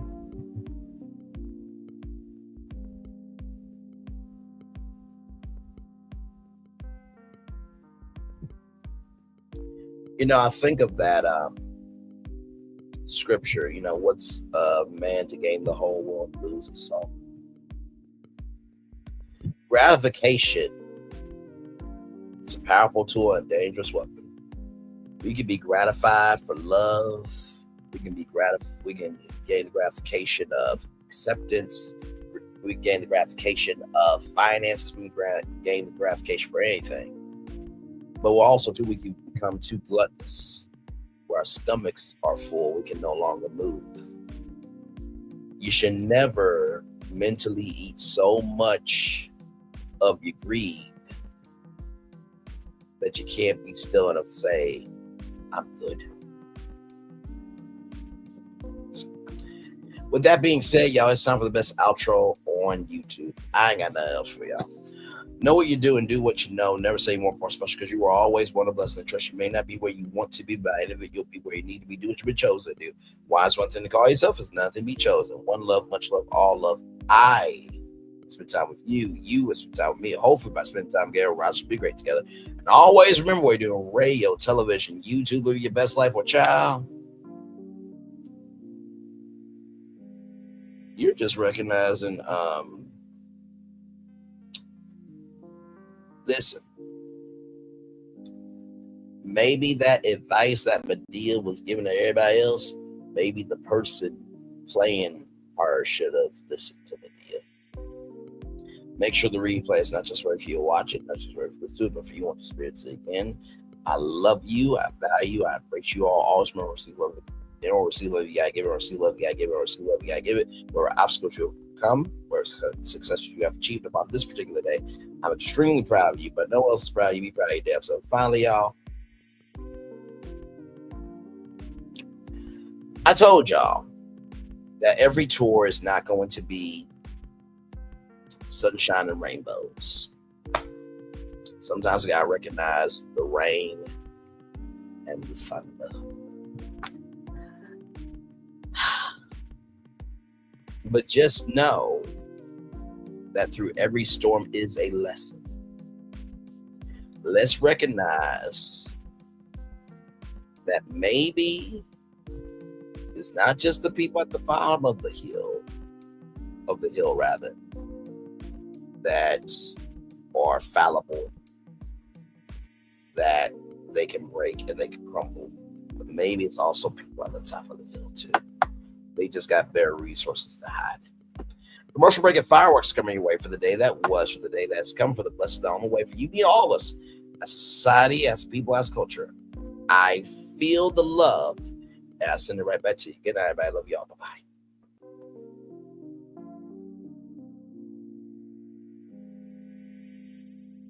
I thought I should tell you, they've been talking about you. Yeah, they've been talking about you.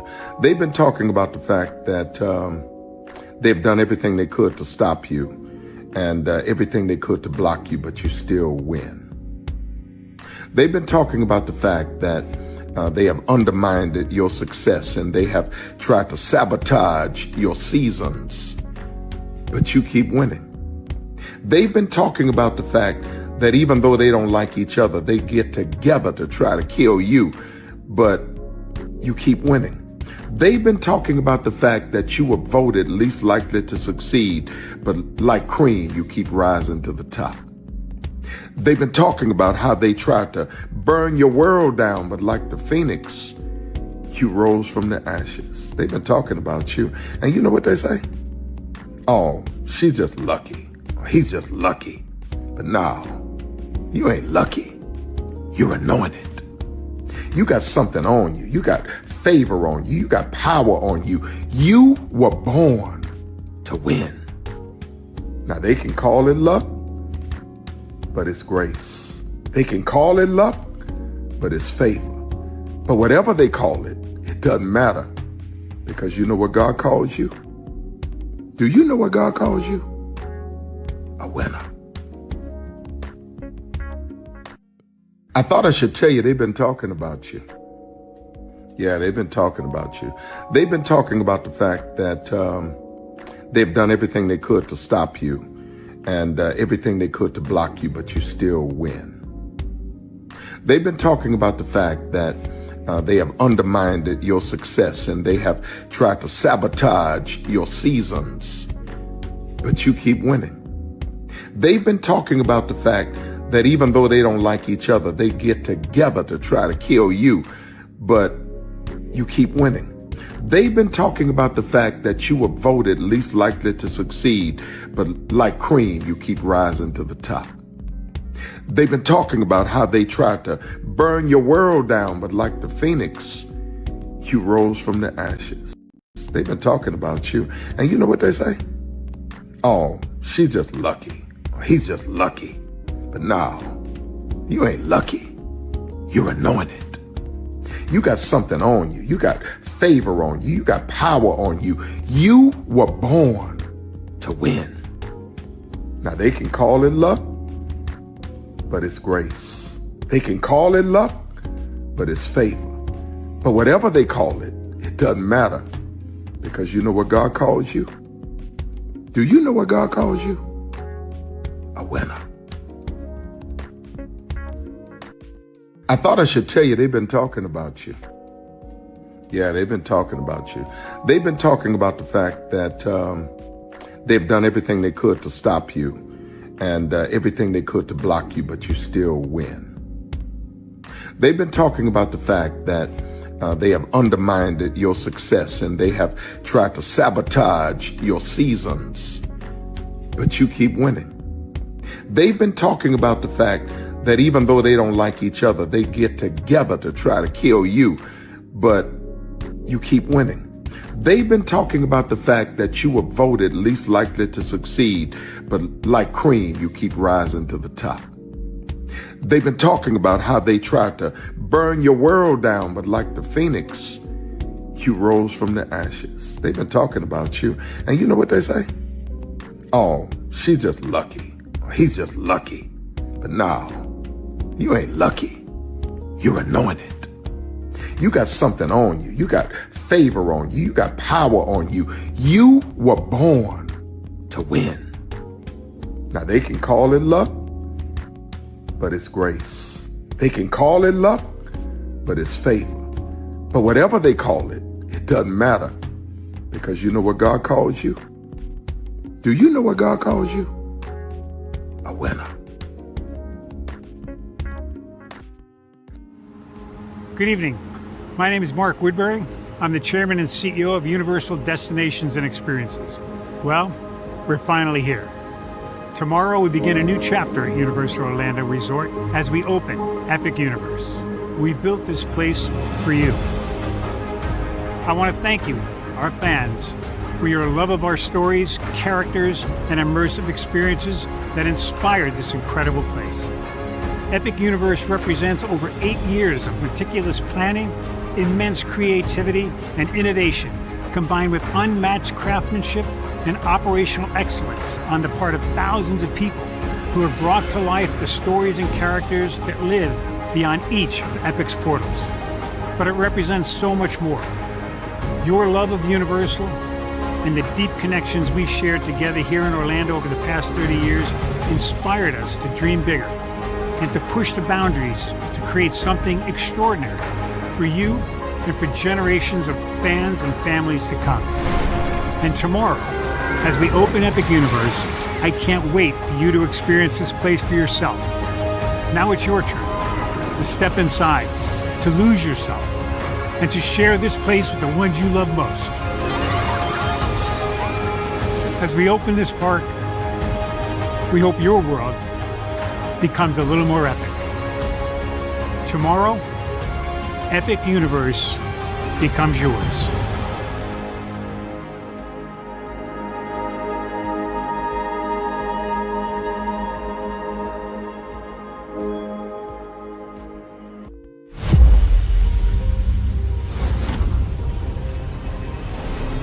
Beyond this gate, find gardens green and epic worlds to fill your dreams.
Caesar. Just look at him. Politician. General. Author. Ruler. Man.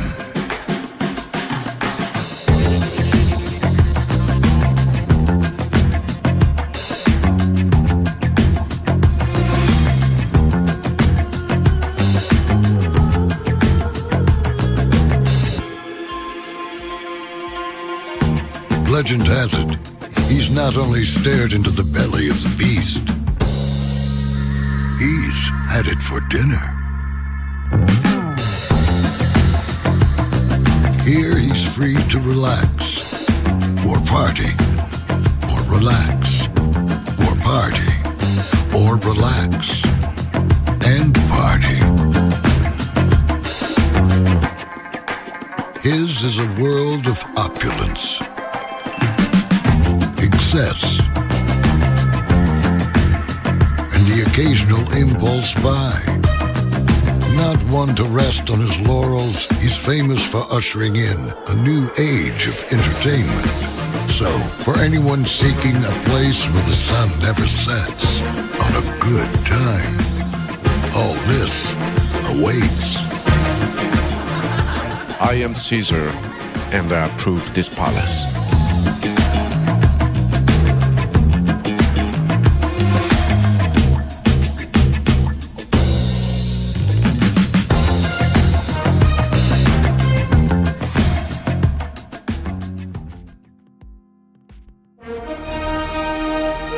Prepare for a journey beyond imagination, beyond belief, beyond anything you've experienced before.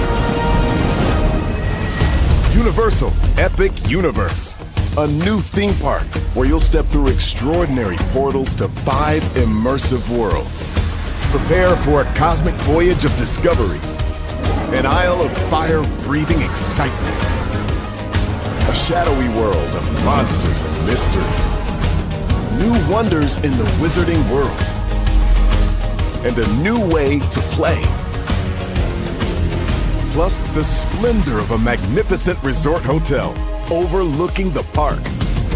It's all new excitement at Universal Orlando Resort. A week's worth of vacation thrills with 4 amazing theme parks, a variety of spectacular themed hotels, and incredible dining and entertainment.